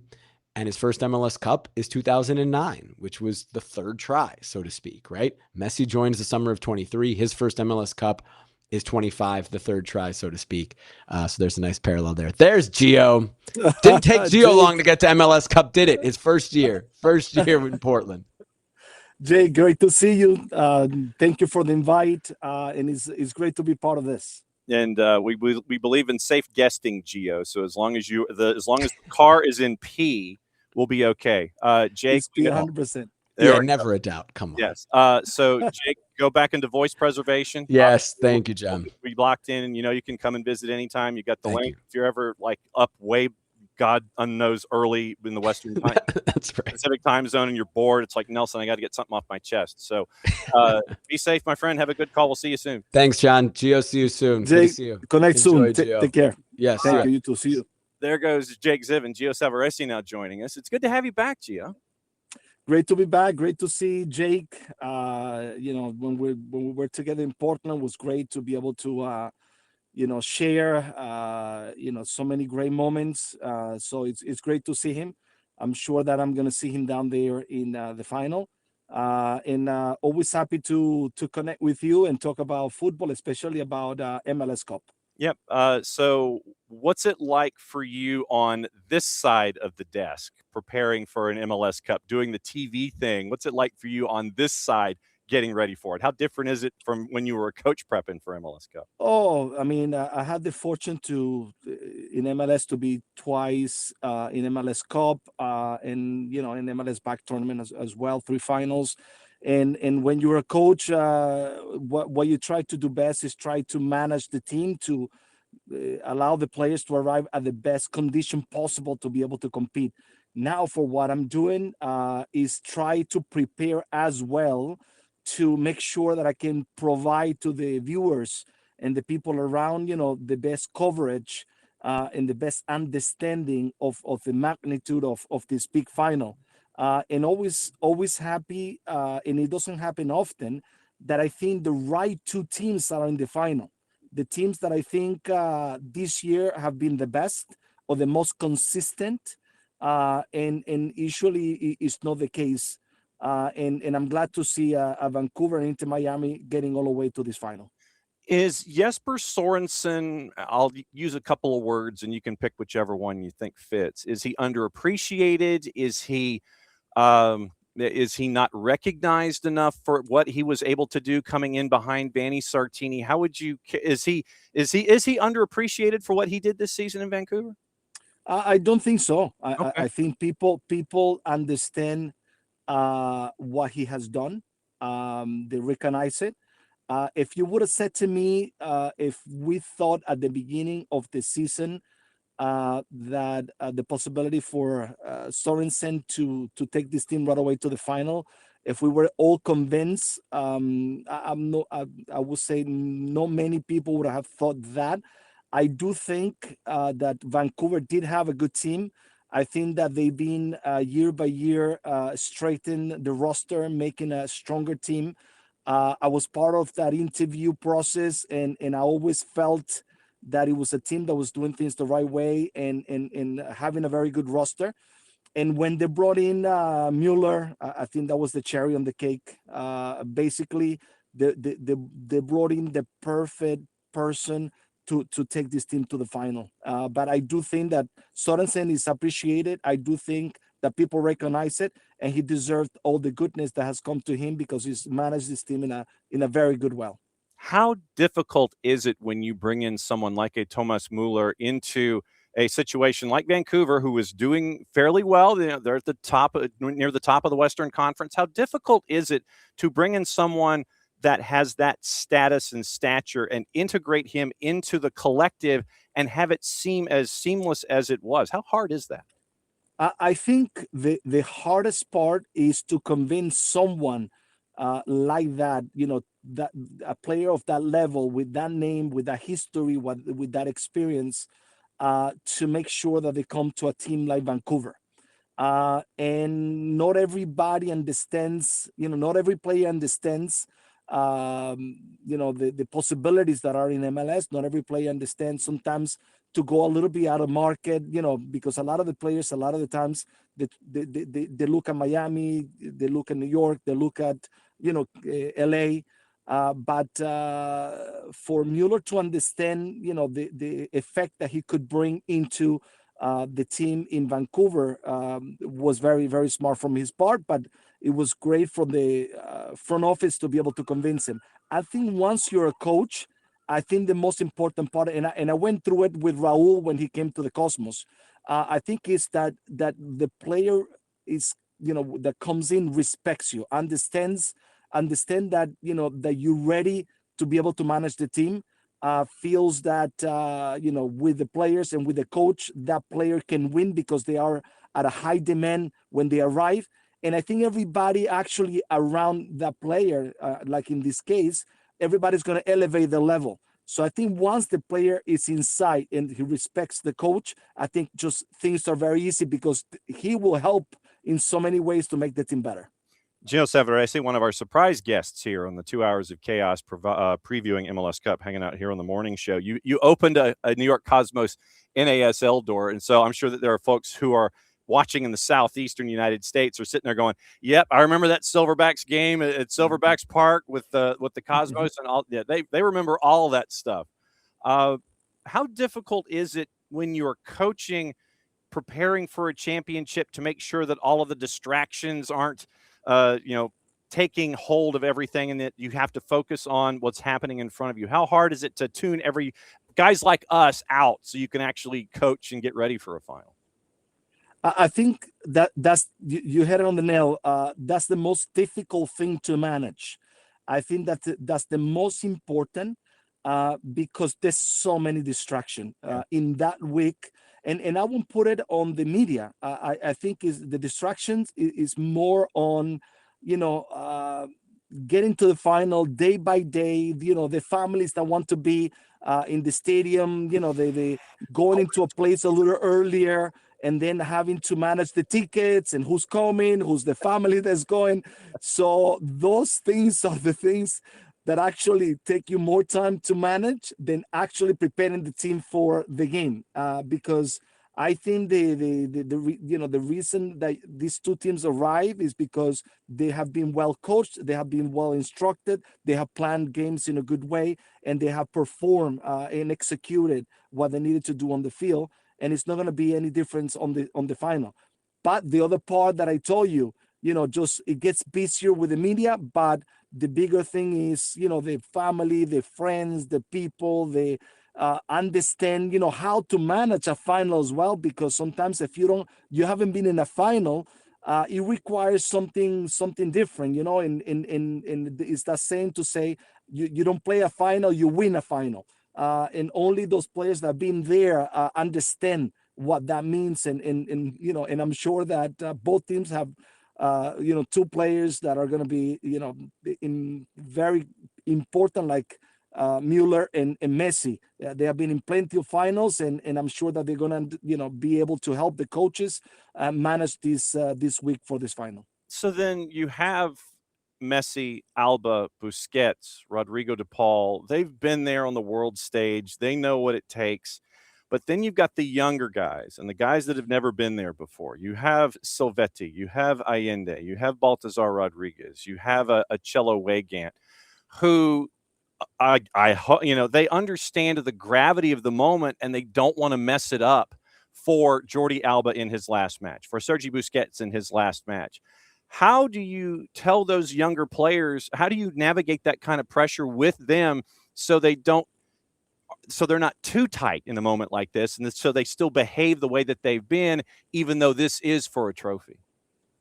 Yeah, it is important, for the coach to talk to those players, to make them understand, yes, we need to be ready. We need to be able to do the things that we need to do. But the most important thing is to give them confidence, is give them a calmness, is showing that anything that they're going to do, is on the coach, and the coach needs to absorb a little bit that, the stress, that intensity, that part of it, in order for the players just to enjoy, to go into the game and do the things that they have done through the entire season. And I am sure that one of the things that is going to be very important, because this is something that sometimes we don't think. The players want to win for the fans. They want to win for themselves, for their families, for everybody. But they don't want to disappoint their most valuable player. Yeah. And that is the thing that I think keeps them at a higher level coming into it. And if you as a coach understand how to be able to talk to them, to take a little bit that stress and pressure out of them, and you take it to yourself, then you're going to have a more prepared player to be able to play a final. Getting ready for the media side of things. Gio Savarese hanging out with us here, breaking down MLS Cup. What have you thought about what Javier Mascherano has done as a coach this year, where I think in a lot of circles he was probably disrespected a lot?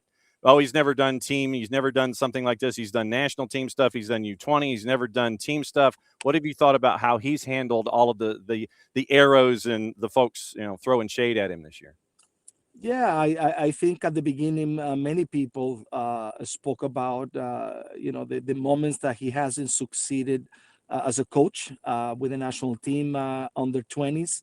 And the expectation at the beginning was, this is a coach that comes in because the environment felt that was the right person to be able to be with the players that he already knew.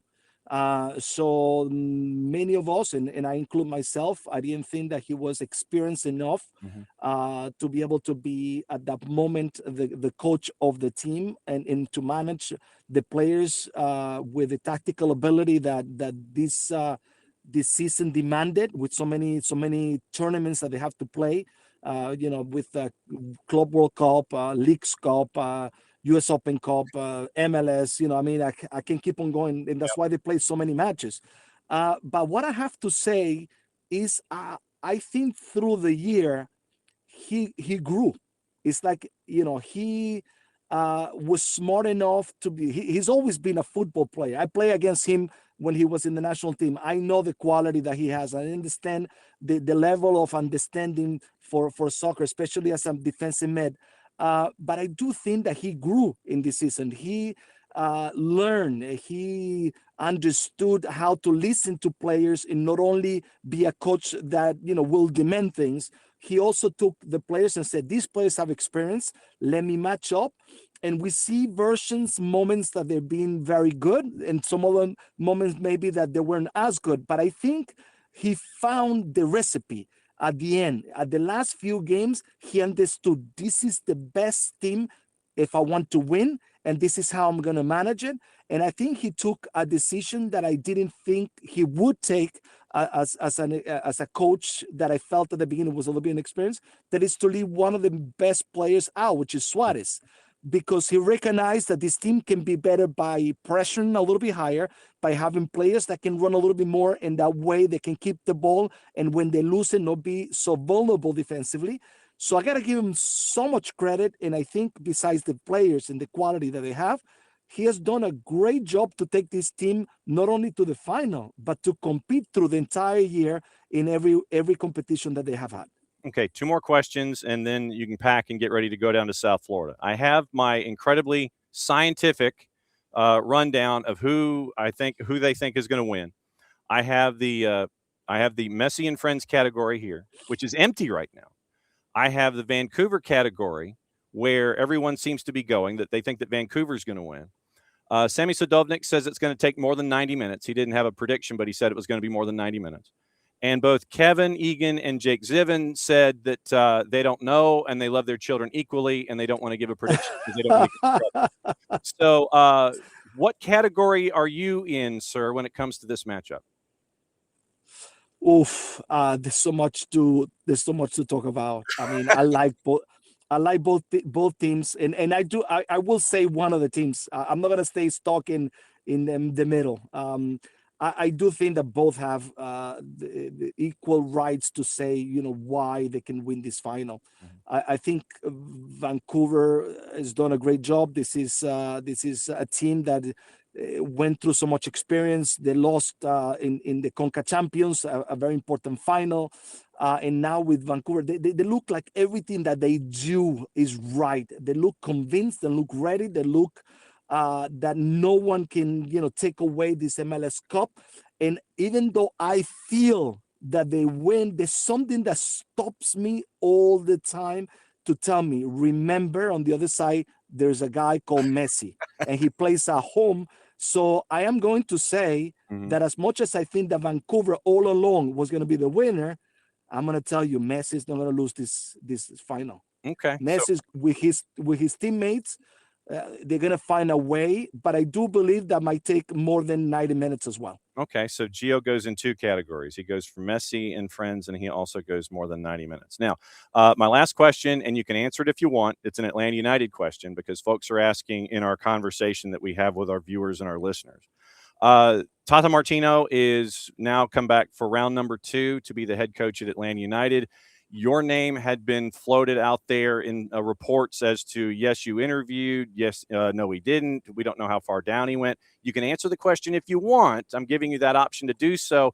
But your name had come up in conversations for the Atlanta United vacancy when it was available at the end of last season. Do you want to address that at all publicly?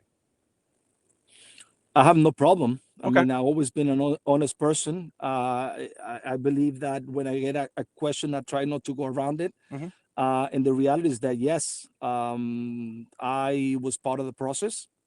I felt that Atlanta is one of the super clubs in Major League Soccer. When I say super clubs, is that has everything to be successful. People, fans, stadium, infrastructure, and anybody that has the opportunity to be able to coach a team like Atlanta has everything to be able to be successful.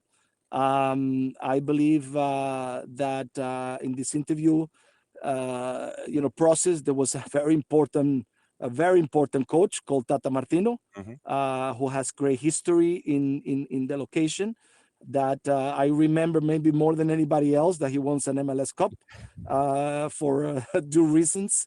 But I do think that this team deserves much better than what they went through last year. And wish the best to Tata Martino, to the fans, to the club, and I hope that they can show all that that I believe makes them be a super club. So. For my part, I was just content to be part of the process. Okay. So what are your travel plans? Are you packing? You're packing your bags today and heading down to MLS Cup? What's the deal? Yes. Today, a little bit later, in a couple of hours, I'll be traveling down there, preparing, watching practice, getting the vibe of the final. The final is to be enjoyed not only by the game, but everything that surrounds the final. And this will be the second one looking from the outside, and I'm sure I'm going to enjoy it. I'm looking forward because I feel that it's going to be a great final, especially because the two teams that I think deserve to be are there participating. From your lips, Coach. We can't thank you enough for when you come in and visit, because it's always great to pick your brain from a coaching perspective and a tactical perspective, and to have you as one of us on this side of the camera this time. When it comes to all of it. Gio, great to see you, my friend. Safe travels. We'll be watching this weekend at MLS Cup, and don't be a stranger. We'll catch up soon. Definitely we will. Thank you. Take care. See you there. Bye-bye. You got it. There's Gio Savarese, everybody. And so okay, so let's take stock here for a second. We had Jess Charman, Kyndra de St, Sammy Sadovnik, Kevin Egan in the lobby in the hallways at CBS Miami, Dax McCarty, Jake Zivin, and Gio Savarese. I got to write all this stuff down because when I'm writing like Twitter handles and stuff, when we're doing the promotions and everything, we did send out the bat signal to Tyler Terrans, but considering he's like 2 weeks to getting into being married, and I've seen the photos from the reception and everything. Congratulations, obviously, to Tyler, and we need to probably send him a wedding gift. But that's a heck of a show. So we had 7 guests in an hour and 53 minutes talking about MLS Cup. And so like I said, what we try to do is on decision day, opening day, and this day is to have these shows to focus on our friends at Apple TV. And I'm glad that Kevin was in the car and he got to show Kirk Reynolds to everybody. Kirk has been the mastermind of these. I literally will go to Kirk, and Kirk has been the mastermind of the segment that we have on Fridays at 10 a.m. And so I go to Kirk and I'm like, I always email him on a Tuesday. And I go, hey, this is me emailing you on a Tuesday. Who can you grab for Friday? And what I wanted to do with that segment is have as many of the voices for Apple TV and MLS that are on during the year. Have as many different folks come on, folks that need reps, folks that want to talk, folks that might be calling the game and all that kind of stuff. And so it's our way of opening the door to the folks that you might get to hear or see briefly during an MLS match day. And so when we get to do the decision day show and a show like this one, it's an opportunity for us to sit there and kind of sit there and say, okay, hey, here's what this person looks like in their home. Here's what Kyndra de St looks like when it's -8 outside in Minneapolis. So, the fact that probably had at least 24 different guests this year, 24, maybe 30 different guests from Apple TV. And I can't thank Kirk enough for this. And I need to send him some survival champagne or something that has to do with surviving this year when it comes to everything with MLS and Apple TV. So very, very cool that we were able to do that. And, like I said, we text some folks that we know and things like that to see. I texted Kevin, and then Kevin told me what his itinerary was. And Kirk said, well, we could probably get him around 9:30 because that's when his live shots are done. So that's what we try to do with this day, is get a bunch of different voices to lend you their thoughts about what they think about MLS Cup and the 25 season. So the rundown officially from the guests that we have, and Gio went into 2 categories. So Gio Savarese thinks it's going to be Messi and friends in longer than 90 minutes. Jess Charman was a lean to Vancouver. Kyndra de St was Vancouver. Dax said it's going to be 3-2 Vancouver in 90 minutes. So I think it's going to be more than 90 minutes. Sammy Sadovnik thinks it's going to be more than 90 minutes. And both Kevin Egan and Jake Zivin were like, I don't know, and I love my children equally. So that's the official rundown of everything from the guests that we had this morning. And like I said, I can't thank Kirk Reynolds enough in Major League Soccer for breaking that down for us when it comes to this day. It's always a fun day when we can piece it together. And I told Kirk, I said, look, after Jake was the last scheduled guest that we had. And I'm like, I sent him an email this morning with the link, and I'm like, if you come up with somebody, great. Jake's the last one in line. Anybody after Jake, just send him the link, and we'll fit him in, and we'll go. Because like I said, I didn't know Gio was going to be on. And so, but to handle it, to have Gio Savarese come on, very, very cool. Remember, tomorrow, and we do have some news to get into here. A U.S. Open Cup teams that are in. That announcement was made this morning. We'll go over what to watch, where to watch it, how to watch it. Okay, so tomorrow, I'm at Benchwarmers in Decatur. Like I said, I don't know if they're going to be open, but I'll be in there for the morning show as they're setting up everything, getting ready for the draw. They're going to open at 11:30, and we'll watch the draw together, and we'll get everything squared away. They're going to have a big board in there with all the brackets and all of the matchups and all the groups and all that kind of stuff. So that's me leading off tomorrow. So tomorrow we'll get you ready for the draw. We'll go through all of the folks that have qualified, and we'll go through, how many they've been in, those kinds of things. That's the first half hour. Michael Parker's joining us at 9:30.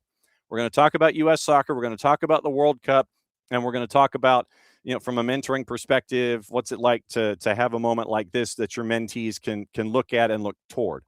10 o'clock, we're going to get a visit from the city of Decatur, and Jen Johns, who is in charge of that. Andrea Arnold is going to be joining us from the city of Decatur at 10 o'clock, and we'll ask questions about the city of Decatur and all of their growth and what they're looking for Decatur Watch Fest, as you see the scarf right there for Decatur Watch Fest. So we're going to talk about Decatur Watch Fest and everything that's going on since it's only 6 months away, and talk about Big Boy and the Indigo Girls and the renovations in the square, all that kind of stuff at 10 o'clock. Maddie and Jason are going to join after that to break things down a little bit. As they're going to be at the Brew House, and it's going to be anticipated to be a very, very large crowd, a packed house.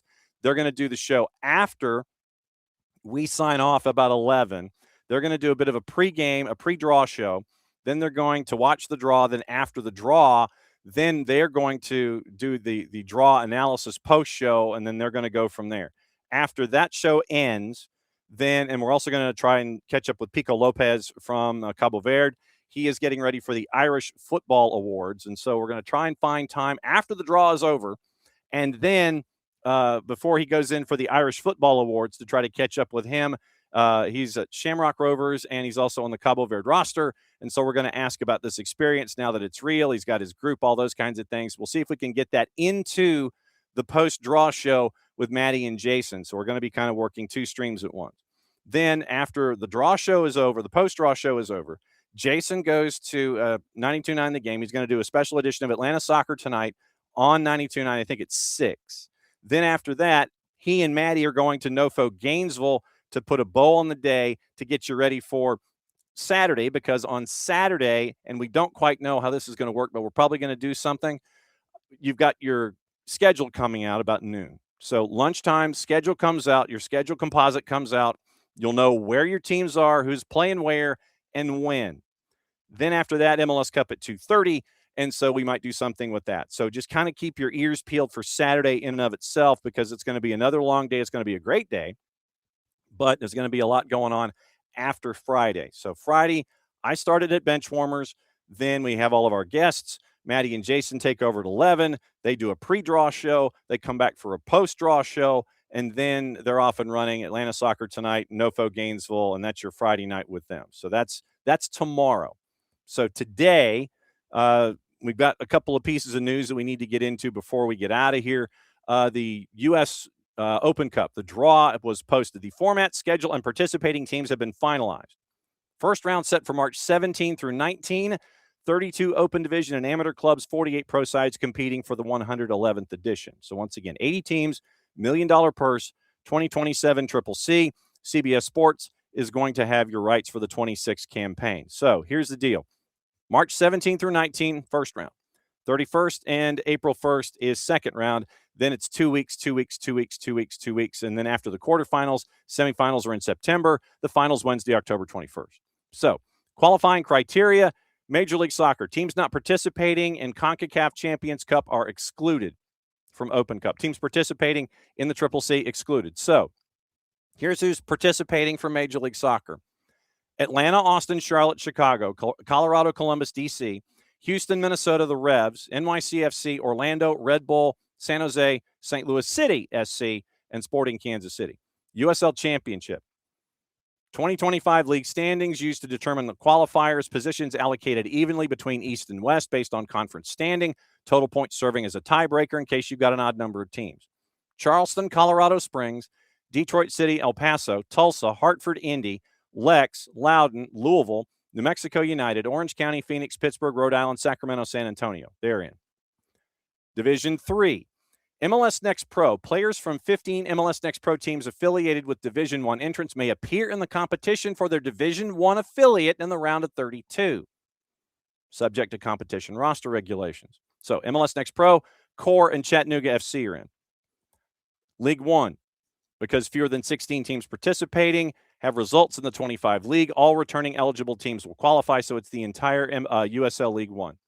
AV Alta, Charlotte, Chattanooga, Naples, Ford, Madison, Greenville, One Knox, Portland, Richmond, Tormenta, Spokane, Union, Omaha, Westchester. Then you have the 32 teams entering the final round for half of the Open Division slots allocated. Qualifying round participants, you have 16 that have earned buys. 16 that have earned buys in this footprint: El Farolito, Asheville City, you see Hickory FC qualified, Little Rock Rangers qualified, Northern Virginia, Tennessee Tempo, Vermont Green, Westchester United as the USASA National Amateur Cup champ. They're a part of that 16 group. Qualifying round participants include Badgers out of Boynton Beach, Florida, FC America CFL Spurs out of Orlando, Kalanji Pro Profile from Decula, Red Force out of Miami, and Virginia Dream in Arlington, Virginia. So at least we now know what it's going to look like for the 80 teams that are going to be chasing MLS, the Open Cup here in 2025. Drew Fisher has been named the man in the middle, and this was the one question I didn't quite get to have answered. Drew Fisher is the man in the middle for MLS Cup. Corey Richardson, Nick Uranga, Pierre-Luc Lozier, your ARs in your fourth. Carol Ann Chenard, Tom Supple upstairs. Jeremy Kiso is your reserve AR. So that's your officiating crew.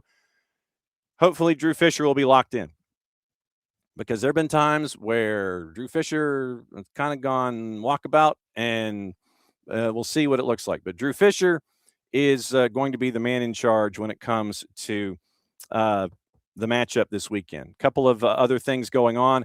NYCFC roster decisions. Justin Hack and Maxi Morales are out of contract. Exercised options on Cavallo, Gray, Thiago Martins, Max Murray, Kevin O'Toole, Tomas Romero, and Strahinja Tanasiewicz.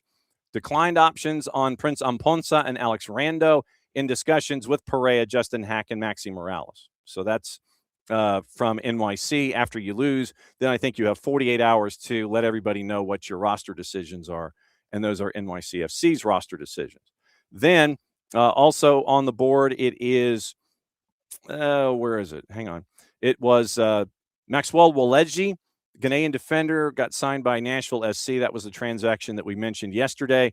Coming in from Fredrikstad in the Norwegian top flight, 24-year-old Ghanaian center back under contract through 28, option for 29.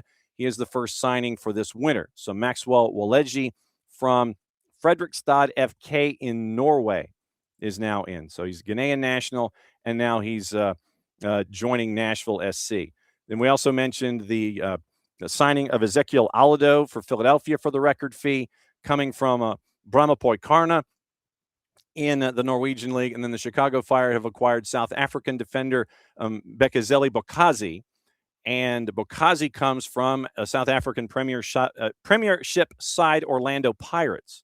20-year-old South African center back under contract through 29, option for 30, occupying a U22. 2+2 and 38 appearances with Orlando Pirates, featured with them in the CAF Champions League. Now, what to watch, where to watch it, how to watch it.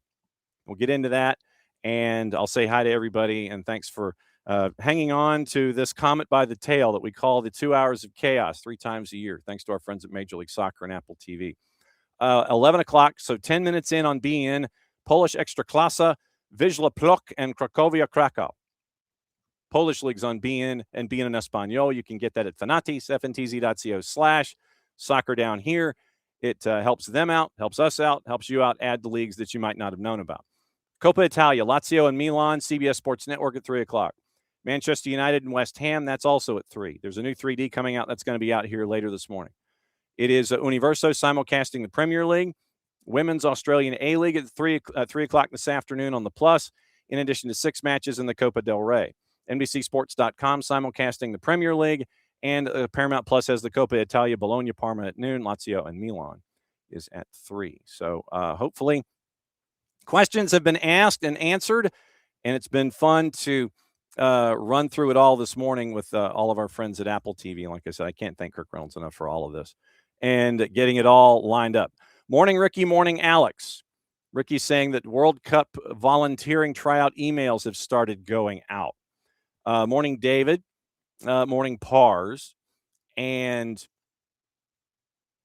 Pars is saying, how did they know that and the draw was yet to happen? I think what they wanted to do, Pars was wondering, U.S. is not playing in Atlanta for the World Cup groups. How'd they know that and the draw was yet to happen? I think what they wanted to do was have the U.S. on the West Coast, so that way you would have the late primetime windows available for the Eastern audience and the primetime windows available for the Western audience when you're broadcasting it over Big FOX. So it's all about primetime viewing. Late prime for the U.S. on the east side, and prime time for the West Coast on the west side, so in the Pacific. So that's how you gauge that. You can sit there and it's like, yeah, we'll put them out west. And so I think it was going to be like SoFi and Lumen and all that kind of stuff. That's so your Western U.S. audience can get them in prime time, and the Eastern U.S. audience can still have them in prime time, but it's late prime time heading into late night. So let's see. Morning, Jordan. Let's see. Morning, the Loner 10. And so let's see. If you go deeper in the ground in South Florida, you'll have a lake. Morning, Alex. Yes, I want a sub-sea level stadium in a hurricane zone. Absolutely, absolutely true. Give me some levees. We'll figure it out. But no, the biggest thing for me is like, you got to be north of 30,000. And I know, like I said, I know they had a roof. Then build it out. Build it out to get north of 30. Do something like that. Yeah, David, when I was single, everybody had a key. It's like Friends. You know, it's like, hey, we got to return our keys to the landlord, and everybody puts their key on the counter. Same kind of thing. So let's see. Do we know strict detail on what pot Canada, Mexico, and the U.S. are really in? David, I think I saw, well, they're all in pot A, because they're hosts. 2026 World Cup qualifying, or let's just do 2026 World Cup. Let's do that. But they're all in Pot A. They're all in that first group because they're hosts. So that's the breakdown of all of that. So draw, qualifiers, key. All right. So let's get into the draw explainer. So the draw explainer from our friends at the FIFA. So you've got 42 nations that have qualified. 6 we're waiting for what's going to happen in 2026. So pot 1, Canada, Mexico, U.S., Spain, Argentina, France, England, Brazil, Portugal, Netherlands, Belgium, Germany. Draw will begin with all of the teams from pot 1 being drawn to groups A through L. Then continue with pots 2, 3, and 4 in that order. Further details, once again, FIFA.com. So, but that's the thing. Right now, pot 1, Canada, U.S., Mexico, because they're hosts, and then 9 others that are going to be attached. So teams representing the host countries assigned to positions A1, B1, and D1. So the full list of pots. So Mexico in A1, Canada's position B1, USA is position D1. And then you go A, and then you figure out the Mexico group. And then you work the Canada group. Then you figure out who is C1. You fill out that group. US is D1. So that's how that goes. So A1 is Mexico, B1 is Canada, D1 is the US. They're all coming out of pot 1 because they're hosts. There you go. Yes. Good job, Kevin. Absolutely true. Morning, Jake Kismet. Good to have you back. Yes. And 110 M3R. Absolutely. Good job, Kevin. Wearing the headset, the camera headset. And have to make sure that you get croquetas at Versailles and un cafecito. Jordan, I hope that answered your question. I hope it did. Messi, Nawabi 1719. Good morning. Yes, the GOAT. The Loner, yes. Loner, he is calling the final. He and Taylor are calling the final. Sammy Sadovnik is on the Spanish side. And let me find out what the analysts are. Apple TV, MLS Cup. Let me get the crews. Let me get the crews for you and the broadcast teams. And then we will be back tomorrow for MLS Cup. I need MLS Cup crew. They're broadcasting on Apple TV. Apple TV. Yes, we know it's Apple TV. MLS, Apple TV, MLS Cup broadcast. Let me see if.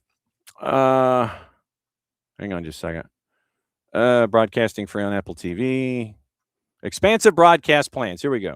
So, expansive broadcast plans for MLS Cup 2025 presented by Audi. And yes, nice drop by Dax, the 4 rings car.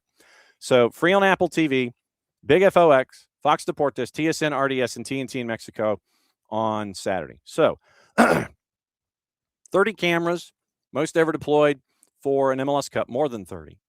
And let's see. First, for a live MLS broadcast, MLS Cup will integrate additional live game footage captured on 4 iPhone 17 Pro Max, positioned throughout Chase Stadium, airing for free, more than 100 countries. Coverage begins at 1:30. Special editions of pregame, of MLS Countdown, and La Previa. It is streaming on Apple. Coverage starts on those networks at 2:30. TSN's coverage starting at 2.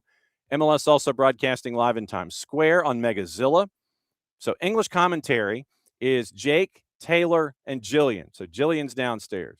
Spanish commentary, Diego Valeri, Sammy Sadovnik, Antonella Gonzalez. Studio, Kevin, BWP, Dax, Kalen, Sasha. Spanish studio, Ramsey Sandoval, Gio Savarese, Miguel Gallardo, Michele Giannone. Coverage at 1:30. Pre-game show Countdown on La Previa live from the Erector set. Post-game wrap-up in El Resumen, broadcast from the Erector set. MLS Cup airing on Fox, Big FOX, Fox Deportes, TSN, RDS, TNT. TSN coverage begins at 2. Big FOX, Fox Deportes, RDS, TNT in Mexico coverage at 2:30. So that's your rundown. I think so that's your rundown of the folks. So that's what it looks like. It is wall to wall, people. Wall to wall tomorrow for the draw, and wall to wall on Saturday for MLS Cup. So thanks to all of you folks for dropping in. Thanks to all of our guests at Apple TV and Major League Soccer for coming in and breaking everything down for MLS Cup. And we'll be back at it again tomorrow. Like I said, we'll be at bench warmers to start the day while they're getting everything set up, and let you know what's going on there as they get ready for opening the doors. Like I said, I don't know if they'll be open if you want to come in and visit, but we'll be on the air 9:05 we'll go till about 11, hand it off to Jason and Maddie, and they'll be off and running from Brew House for the rest of the day. I'll be there at Benchwarmers through the draw, and we'll get everything squared away there, and we'll watch together, and we'll sit there, and we'll find out what the groups look like. So that is another go-round of SDH AM. Thanks for dropping by and being a part of it, as you always do. Since it is the end of the show, Mucha Plati, I'll play it safe. That means I get to do this. Back at it again from Decatur, in downtown Decatur, in a little less than 22. Mucha Plati, I'll play it safe. End of the show. That means I get to do this. See you tomorrow.